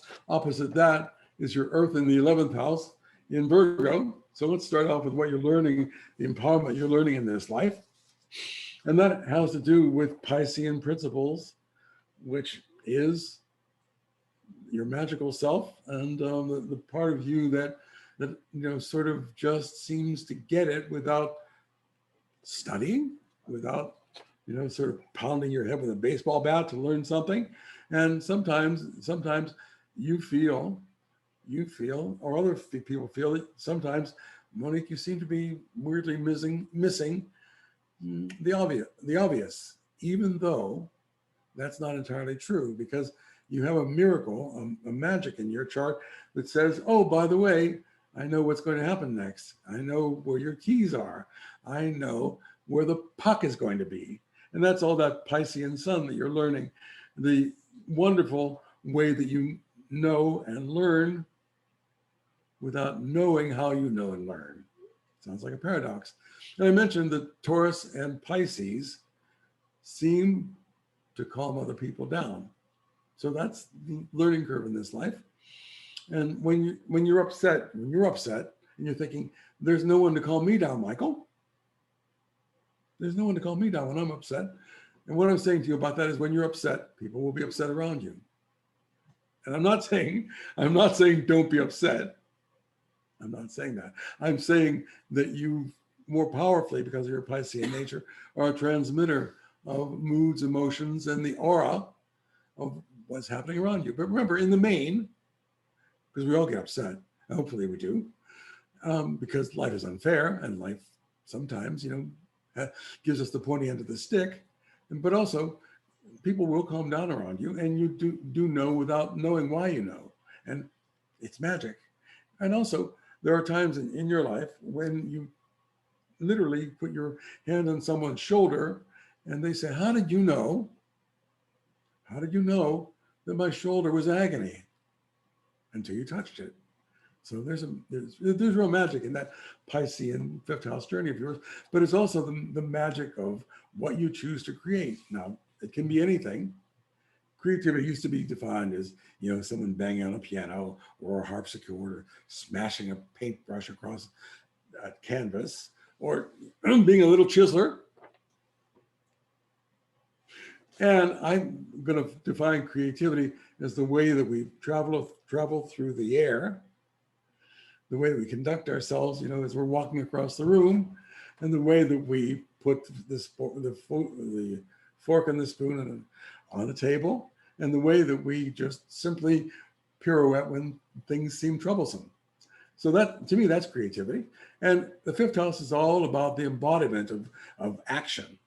Okay, there's the car driving for the race in the fifth house. There's the horse betting in the race for the fifth house. But the fifth house is action, and it's a journey of action. And it's not about premeditated thought or thinking of something and then letting it go because I thought of stuff. Okay. So people say, oh, my Lilith, and I'm thinking of stuff. They say, oh, my galactic center, and they think of stuff. And that's not the fifth house. The fifth house is action. The universe responds to action, and you have an intuitive sense of that. Over here, opposite that, with this Earth in Virgo in your 11th house, you sometimes will feel that a group calls your name, and a group benefits from you being in it. And then maybe sometimes later, that group prospers because you're in it, and other groups or a group or a core group will sometimes evaporate right in front of you. And before it does, you often know this group's going sideways. It's time for me to leave. And that's the gift of your 11th house of groups. But it's also the way that you dream war and peace, and then 5 years later, it's exactly what happens. It's the way that you dream creatively what the black that you wore in 1996, and now 5 or 10 years later, everyone's wearing black. So that gift you have of seeing where the puck is going to be, that gift you have of being a creator in groups and the proper time to withdraw from groups, that's all the gift of your Earth in Virgo. And it's also something about the way that you choose to prescribe health to yourself in very definite, very measurable quantities. Virgo is the analyst. Pisces heals through dance and prayer and martial arts and things and music and things that can't be measured. And Virgo heals through precision, like pharmacies. The two mysteries of healing are Pisces and Virgo. And there it is, deeply embedded in your chart. So I hope that's helpful. Thank you, Michael. And Eleni. Hi, Eleni. So there's the fifth house again. And there's the 11th house. So a lot of things we're going to pick up from our previous chart here. Your sun in the fifth house is sometimes if the sun can signify men, it signifies, your sun sometimes signifies what you're learning from men who are courageous and men who are, to coin a phrase, selfish little bastards, because it's in the fifth house in the sign of Cancer. And sometimes, you're watching a man in your life stubbornly and sometimes manipulatively, holding you back or sabotaging you. And you're saying, oh, my son's in the fifth house. I'm going to be courageous. I'm going to stand up or I'm going to leave, depending what courageous means. So that's the empowerment of your son here in the fifth house. But it also shows that you incubate ideas and things that seem to be, kind of unrelated, and you synthesize them. You synthesize them into a brand new combination. So Nikola Tesla was a Cancer with sun in the fifth house. Okay. Elon Musk was also a Cancer. I think his sun was in the fifth house. So it's creativity with things that are ordinary being turned by you into the extraordinary. And it's also your dealings with men in the nurturing sense. It's a Leo house, but it's a Cancer sun, who are selfish or manipulative and choosing when to stand up and when to, choose the exit side. Opposite that is your Earth here in the 11th of Capricorn. So your best suited, one of your sparks is leading a group. You're best suited for leading a group because when you're the leader of a group, you seem to know how to give everything proportional status, how to let this person talk, and let this person be contained. That's a key Cancer Capricorn word. And boundaried, that's a Capricorn word, a proper boundary so this person doesn't overstep things. And you were born with that Capricorn knowledge of containment and boundaries. And it's in the 11th house. So it has to do with you showing other people their wishes, hopes, your wishes and hopes and aspirations for what is not yet made visible that you can help yourself and others with. And your Earth in Capricorn also says that it's time for me to be transformed in that 11th house collegial way by going to the doctor. So there's a lot of themes here around your Earth in the 11th house that has to do with you having a canny knowledge of how to shape a group and sort of exit the group, but also reshape the group. And it can be also that place in which you feel at first, maybe I shouldn't be using other people's skills, and then getting used to the idea that no one lives in a cave and a lady doesn't pull her own teeth. And it's okay for you to say, hey, you have the skills here and I need them. In other words, reigniting the personal pronoun. So that's your Earth in Cancer. What do I nourish? Sorry, your Earth in Capricorn. How do I use what I know how to nourish? And your Sun in Cancer is what do I nourish? Okay, so that's the 11th, fifth house axis of activity and throwing around the body for true enjoyment in ways that, horse riding, bicycling, anything that gets you physically moving, dancing, martial arts, and then the 11th house of moving the mind like there are chess pieces and you're playing chess. Clara, Last one. but not least, our Not magnificent Leo. And there's the axis of the 6th house and the 12th house. So there's your Sun in the 6th house saying, Michael, why do these guys, Sun, just want me to take care of them? Why do they want me to take care of their needs? And that's where you can get into a little bit of challenges with the male principle in your life. Notice it's an opposition. So when you're willing to oppose everyone, male primarily, sucking the life force out of you. And I don't mean oppose it by holding a knife to the throat. I mean, the healthy ways to oppose things. Then you're learning the empowerment of your Leo Sun in the 6th house, and your Leo Sun in the 6th of selfless service, imprisonment, has to do with the fact that you can have a metaphor that's going around in your psyche of, Michael, why is everything a prison? So that's what you're learning, how to empower yourself in the penal colony. And I don't mean the penal colony by saying everything is actually, imprisonment. I'm saying that you can sometimes feel imprisoned in the body. The body has these things that need to be taken care of. And also that there's an imprisonment in terms of the world wants stuff from me. The world wants me to be this and be that, and they're not giving me anything back. And then you're saying, all right, what's the solution to this? The solution to this is the courage of your Sun in the 6th, which is saying, take care of me. Got it? Take care of me. My name is Clara. Take care of me, because this is service to me. It's service. Okay, so that's what you're learning in this life that empowers you. And there's that 12th house, which is your Earth, which is your beautiful, beautiful black t-shirt with big blocky letters on it, and those letters say, "I am out of here." So that's the That makes withdrawal. sense to me. That's a withdrawal of you leaving toxic situations and a demanding, weird, unforgiving, ungiving person or public. Okay, and with withdrawing into that beautiful Aquarian, spacious, innovative way of listening to your own thoughts and listening to the heart, your own heartbeat, and listening to your own breathing, so that somehow there's in that sanctuary, in that fortress of solitude, in that withdrawal from the world of men and letters, the rat race competition, you're giving yourself back the blossoming, the flowering of the earth.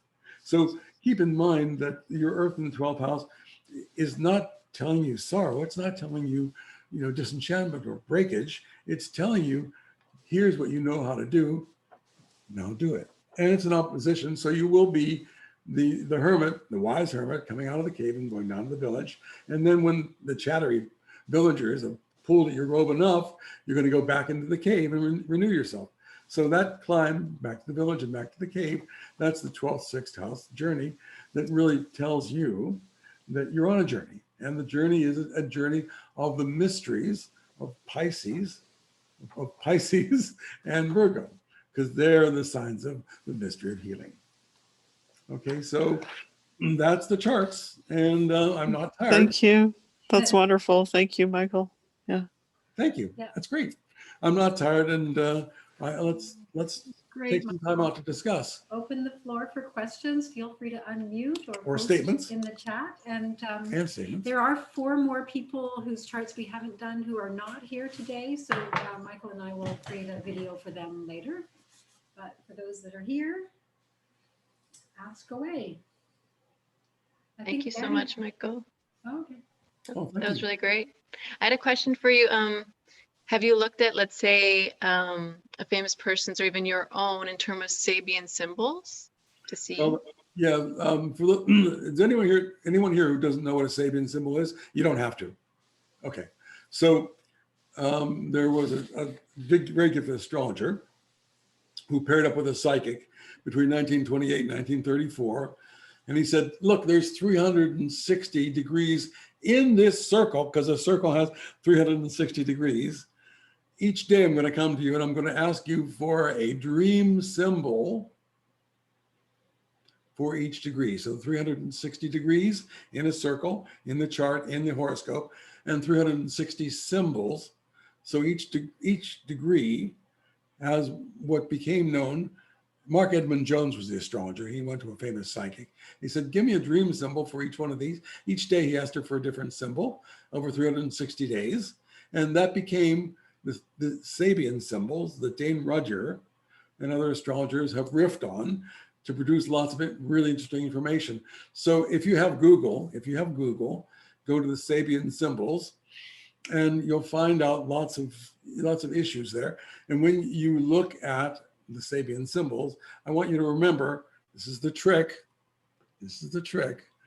that they start at 0, where our charts start at 1 degree. So you have to move to the next degree to find out what a Sabian symbol is for your Earth. I'm glad you brought that up. Remember, we all have Sabian symbols. It's a deeply embedded form of information in the chart. It's easily found on Google. You can buy, there was a little red book for, I guess it's $8 now. It was $1.50 when I bought it, called The Sabian Symbols by Dane Rudger. I bought that online. You can buy it online, but you can look it up for free with Google. And especially if you're finding Dane Rudger's symbols, okay? Dane Rudger, how do you spell Dane Rudger? DaneRyhdar, I think. Can I ask how you spell Sabian? Is it Sabien or IAN? IAN, Sabian. Sorry, my bad. Okay, Sabian symbols. And you'll find drummers have Sabian symbols. That's a company named Sabian. Don't go there. Okay, so the Sabian symbols are going to give you a more deeply embedded dream image for where the planets are in your chart. Always round up to the next full degree. So let me give you an example. And I didn't do that for everyone tonight because, I didn't think of a talk, an hour, a 90-minute long talk for the Sabian symbols. So my Earth is in 25 degrees of Leo, rounded up. Okay. And when I look at the Sabian symbol, remember, I'm an American war resistor. Okay. When I look at the Sabian symbol for my Earth in Leo, 25 degrees, the symbol that comes up is a large camel crossing a vast, forbidding desert. Wow. Wow. Because when I've had crisis in my life, I've always been alone. When I've had crisis in my life, I've always been alone to face a crisis. And it's always been, it's like, I'm not complaining about it. It's just a fact that, when I've had crisis, it's like, who's here, right? So I had a violent alcoholic dad, violent, powerful man, and I had a morbidly depressed mother, crisis, crisis, crisis, and then, lots of other things, recovery from lots of other injuries in the body, and there's that Sabian symbol of a large camel crossing a vast, forbidding desert. So, one hump or two, Michael, or one lump or two, Michael. So anyway, if you're interested in digging deeper in your chart, these are dream images. The worst way to approach dream images, the wrong way, I'm going to take a stand here, is to say, is that good or bad? Don't do it. Because when you dream, you keep in mind that you're turning a crystal. You're looking at the many meanings. You might dream of falling. It has many meanings. Falling in love, falling off your high horse, falling for someone, falling into a brand new area of your life.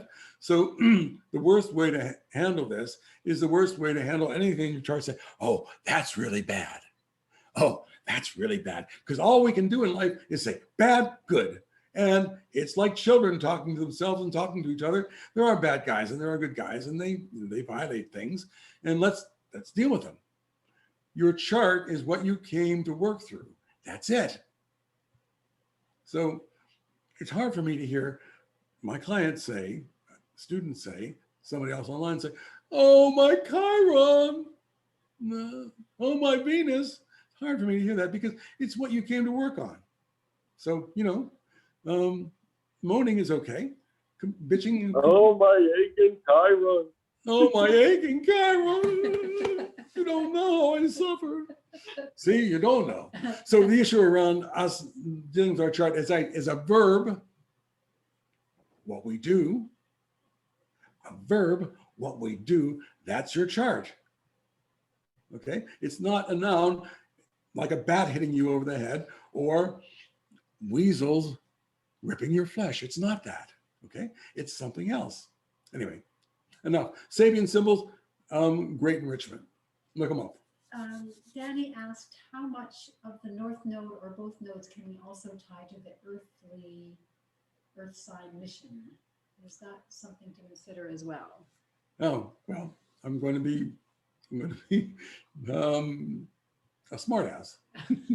I don't want to be, but I'm going to be. That's our next talk. Okay. Tune in for our next talk. Aha! Sorry. I'm an Aquarius. No problem. It's my ninth house. Any other questions? No, thank you though. I'll wait for the next time. So not to be cute about it, it's just simply that there's a complexity of planets addressing our Earth. And I can't do that during a 90-minute talk of talking about the quintiles and the squares and the sextiles that are on 20 people's charts and the oppositions and Understood. Thank you. Yeah, no, but I get it. So please remute after you've asked a question, and please unmute if you'd like to ask one. I'm not tired. Hi, Michael. I'm just wondering, when you're reading a chart and for the Earth symbol, if the house is empty, I just want to clarify that for the empty house, you go by the ruling sign or the opposition sign. Now, if you're looking at the Earth, just look at the Earth. Okay, don't say it's empty because the Earth's in it. It's no longer empty. Okay, so that's one. Number two, the way an astrologer addresses a quote unquote empty house is we look at what sign begins that house, the cusp at the beginning, what signs there, Aries, Taurus, Gemini. And then we look at what planet is ruling that sign and what the aspects to that planet are. Okay, so I've got my sixth house of work and employment. There's prison. Work and employment, the sixth house is Sagittarius and it's empty.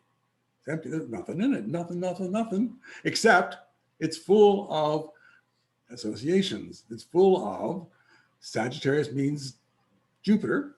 Okay, then I look where my Jupiter is in the seventh, and I look at how well aspected my Jupiter is in the seventh, and it's also sort of so it begins with Sag, it ends with Capricorn. That's a sixth house, and I look at Saturn to say when Michael works for other people, you can see it in his sixth house, empty. When Michael works for other people, he makes his boss crazy, so he gets fired. So I'm unemployable. That's why I'm self-employed, because I'm now working for a boss who likes me. So the issue around, what we keep saying is an empty house is not empty. It's just you have to dig a little bit deeper to look at what sign or signs are in that house and what the ruling planet of that house is and what aspects to it there are. So essentially, it's not empty. It's just whispering. It's whispering its contents. Okay, thank you, Michael. Yeah, my pleasure. Anything else? Kelly's asking, when you say earthly mission, you don't mean one's life's work? ? I do mean one's life's work. I mean, what am I doing on the planet? Okay. Oh, okay. Or as people say in Canada, what am I supposed to be doing on the planet? So, the issue around the earthly mission is, your earth tells you what you came to be and do that transforms things, that makes things different, that makes things productive, that makes things whole, that makes things, kind of realizable. So, the earthly mission has to do with, basically work. So it's the sun. See, this is what, when I started this talk, I said, we're getting further and further out of our bodies because we're saying, oh, wow, imaginary planets. Oh, wow, Eris. And, I'm reaching further and further into the cosmos, and there's my body dying. There's the earth dying. And there's us causing the sixth extinction. Got it, folks? We're causing the sixth extinction. We're all doing it. No, I mean, we're all doing it. There's the pollution in the air, and we're talking about Eris. And we're talking about Lilith. And there's the whole world dying. We have, these animals that are dying every day. So our earthly mission has to do with getting the feet back on the earth, and, kind of taking care of Mother, because, Mother was a tormentor. She hurt me. And hey, I was there too.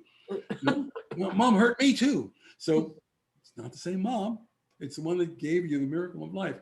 So number one, I'm apologizing for sounding so passionate, Kelly. This is aimed at you.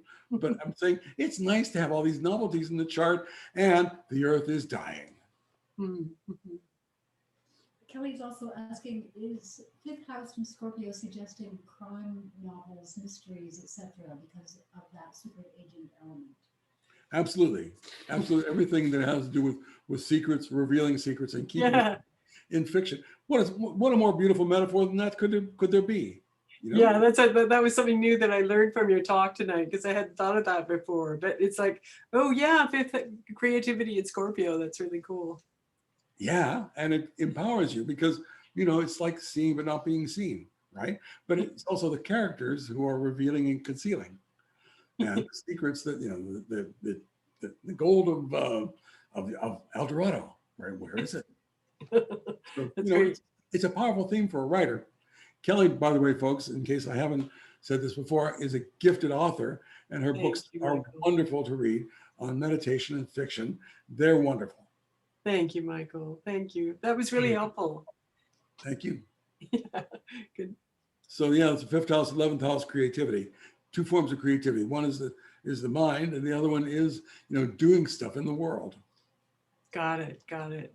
That's great. Thanks. People wonder what they should think about the 5th house. Don't think. Go to the gym.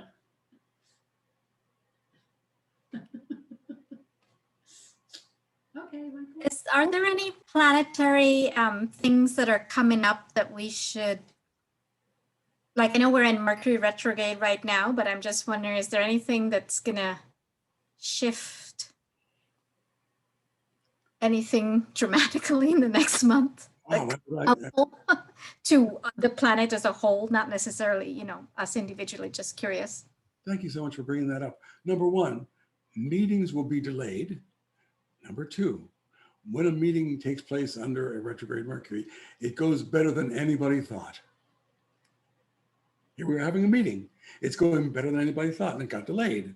So that's the ambiance, the zeitgeist of the moment, maybe the poltergeist of the moment. But that's this right now. And Mercury going retrograde has a worldly meaning, I guess. And maybe that worldly meaning is that we're going to cool down and distance ourselves a little bit from, you know, the polarization that's going on the planet right now. So maybe, you know, there's going to be a cessation of hostilities with the world's polarization of right and left. And maybe we'll have one planet and one source and one love for a few weeks. And maybe those people who are destroyers are just going to go into hiding for a while. Or maybe, since it's, you know, things hidden, that's Mercury retrograde, the trickster hiding stuff, maybe the people who are supposed to render justice to, let's say, the United States are sending secret agents to all these fractious, destructive groups that are trying to kill the American dream with weapons. And I'm sorry if any of you believe in guns. I'm not saying I don't believe in guns. I'm saying no one needs an AK-47 at home. That's what I'm saying. No one needs to hunt deer with an AK-47 or a Kalashnikov or a sniper rifle. Okay, so, you know, it can mean that there are secret things going on that are positive and negative that are going to affect things when Mercury turns direct. Now, am I pointing towards conspiracies? That's the last thing I'm pointing towards, because I don't believe in conspiracies. And I pray to God that your big brain can see that sometimes we're just drifting, and that's why one reason why we latch on to conspiracies, because we don't know what to do with these enormous brains that we have. I'm praying that you can see that, because, you know, we have a tendency to try to make sense out of things that are just chaos. They just, or they don't exist, because the brain wants to make sense of things. And when you're using the Sabian symbols, it's wonderful. When you're saying that the Jews are, you know, sending laser beams to the West Coast to burn forests, not so wonderful. Okay. When you're saying that the Sandy Hook stuff was done by actors, not so wonderful. But, you know, that's the big brain not knowing what to do with itself. So that's my soapbox. I'd like to talk about whatever else you're in need of here.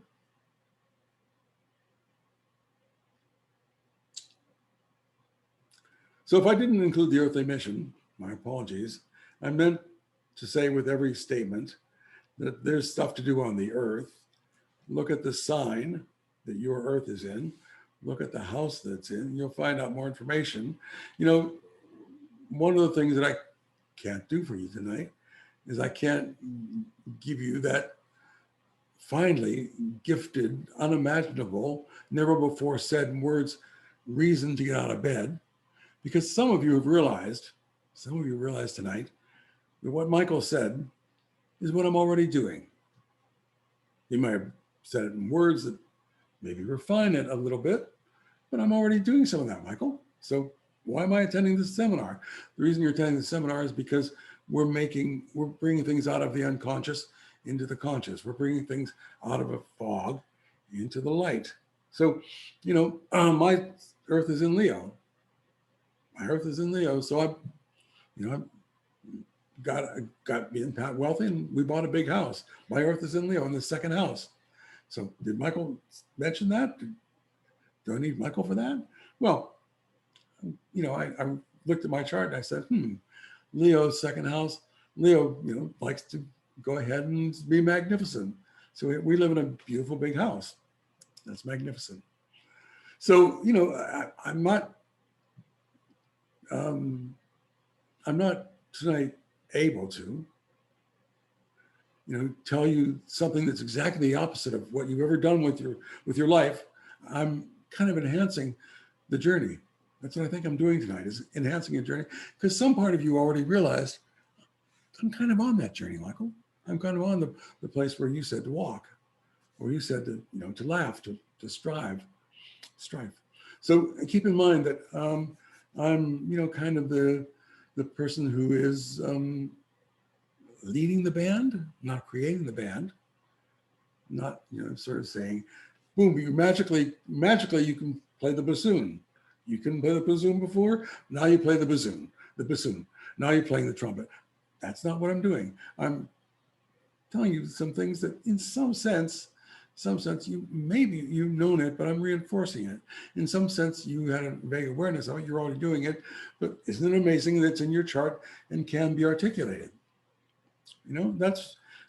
So the charts are a window that brings light, logos, light and knowledge from a higher source, because this planet it's a little bit dark. We stumble into things, we bump into things. It's dark. There are realms of spirit where it's all light. It's all light. Okay. And the chart opens up a realm, opens up a window for that light to come from a higher source down to what I think is basically a dim planet. If it wasn't a dim planet, we wouldn't be savaging each other and the earth. It's a dim planet. Okay. Not that you're doing that, but the problem with living on the earth, here's the problem. We got old souls and we got young souls. The young souls say, I'm going to hurt people. They get in my way, they're going to suffer. And the old soul says, can we talk about this? Can we not hurt each other? Can we not kill and mutilate and make each other worse? Can we not starve and kill each other? That's the old souls. And there's the young souls saying, yeah, but he was in my way. I want this. You were in my way. So that's the problem. And where's a solution? There's the light from a higher source saying, you have choice now. The astrology work, your chart, giving you more choice, giving you more light of the idea that there will be consequences. Michael came to Canada. There were consequences. Okay? Michael had coffee for breakfast this morning. There were consequences. Okay, so I'm just trying to tell you that we're all living on a very interesting place of young souls, like the young kids at the schoolyard, and the older, kind of the guardians and the teachers and the musicians and the healers who are saying, "There's another way, kid."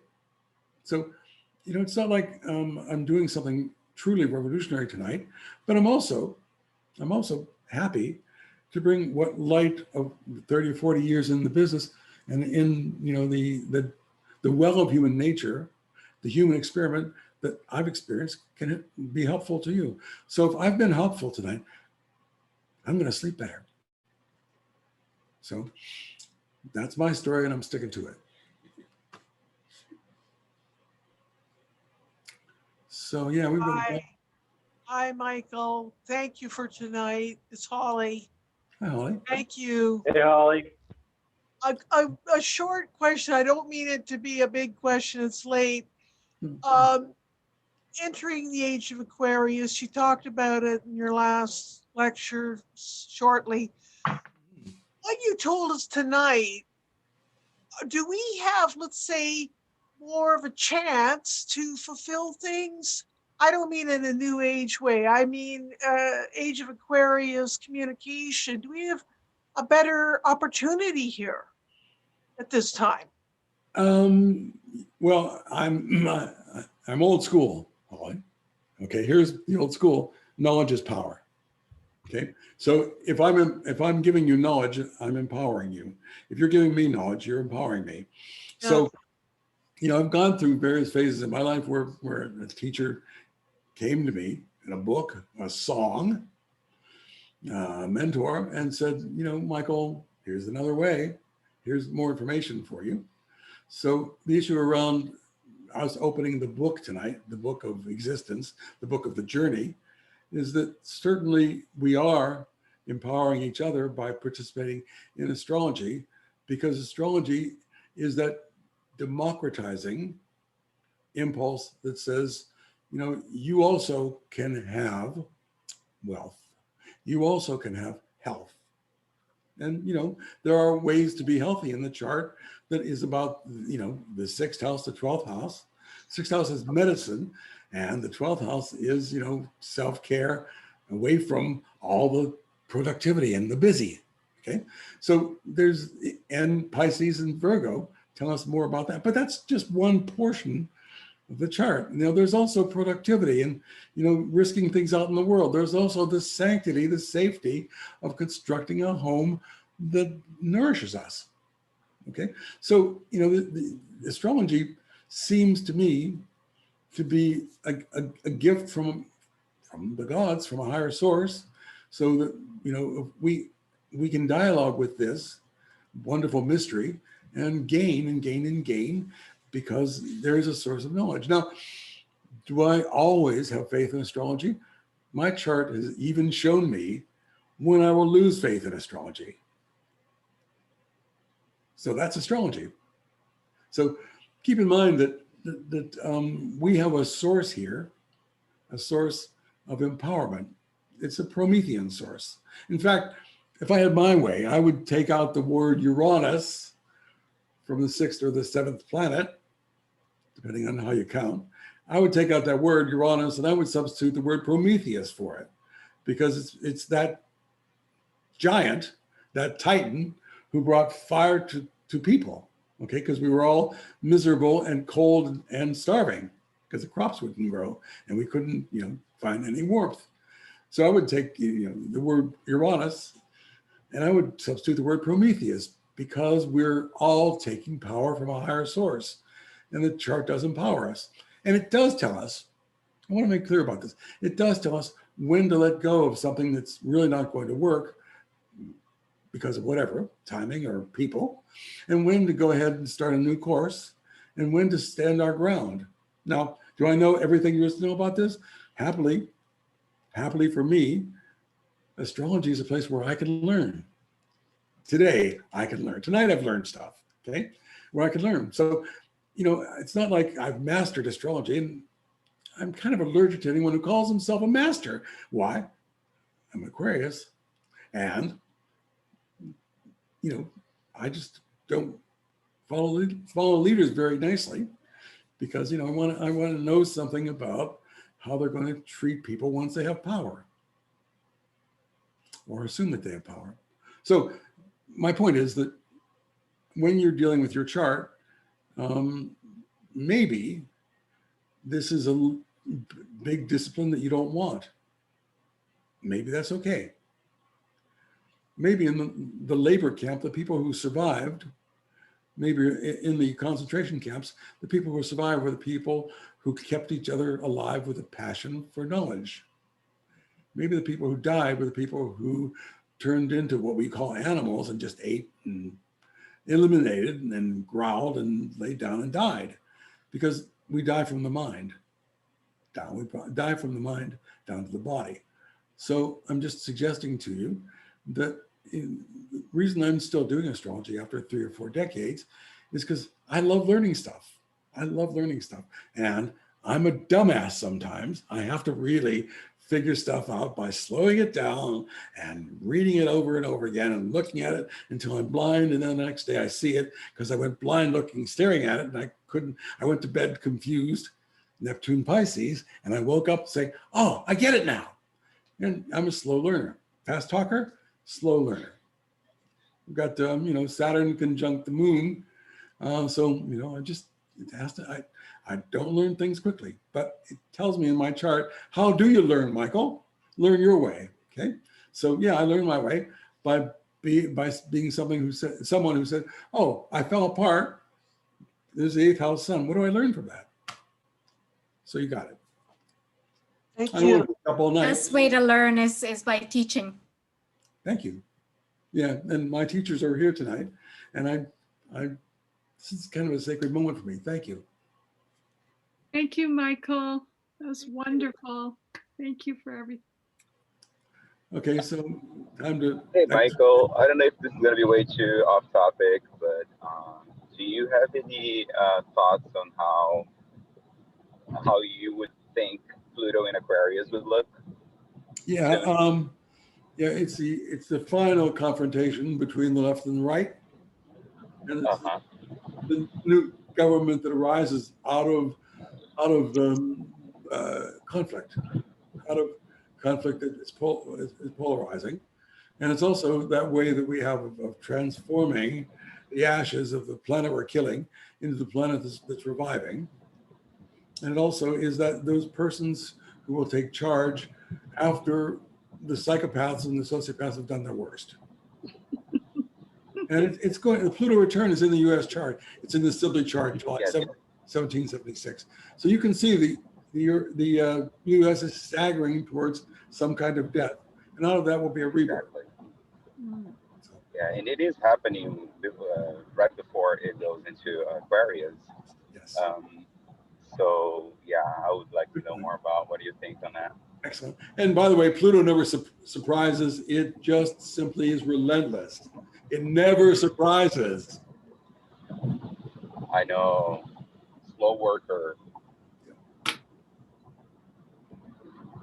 Well, I would love to talk all night, but you know, we have to stop. We don't finish, we stop. Thank you so much. We're writing a novel. Thank you.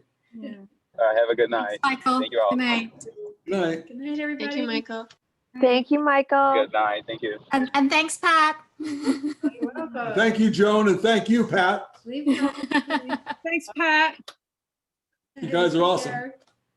Thanks, Pat. Good night, everyone. Thank you all.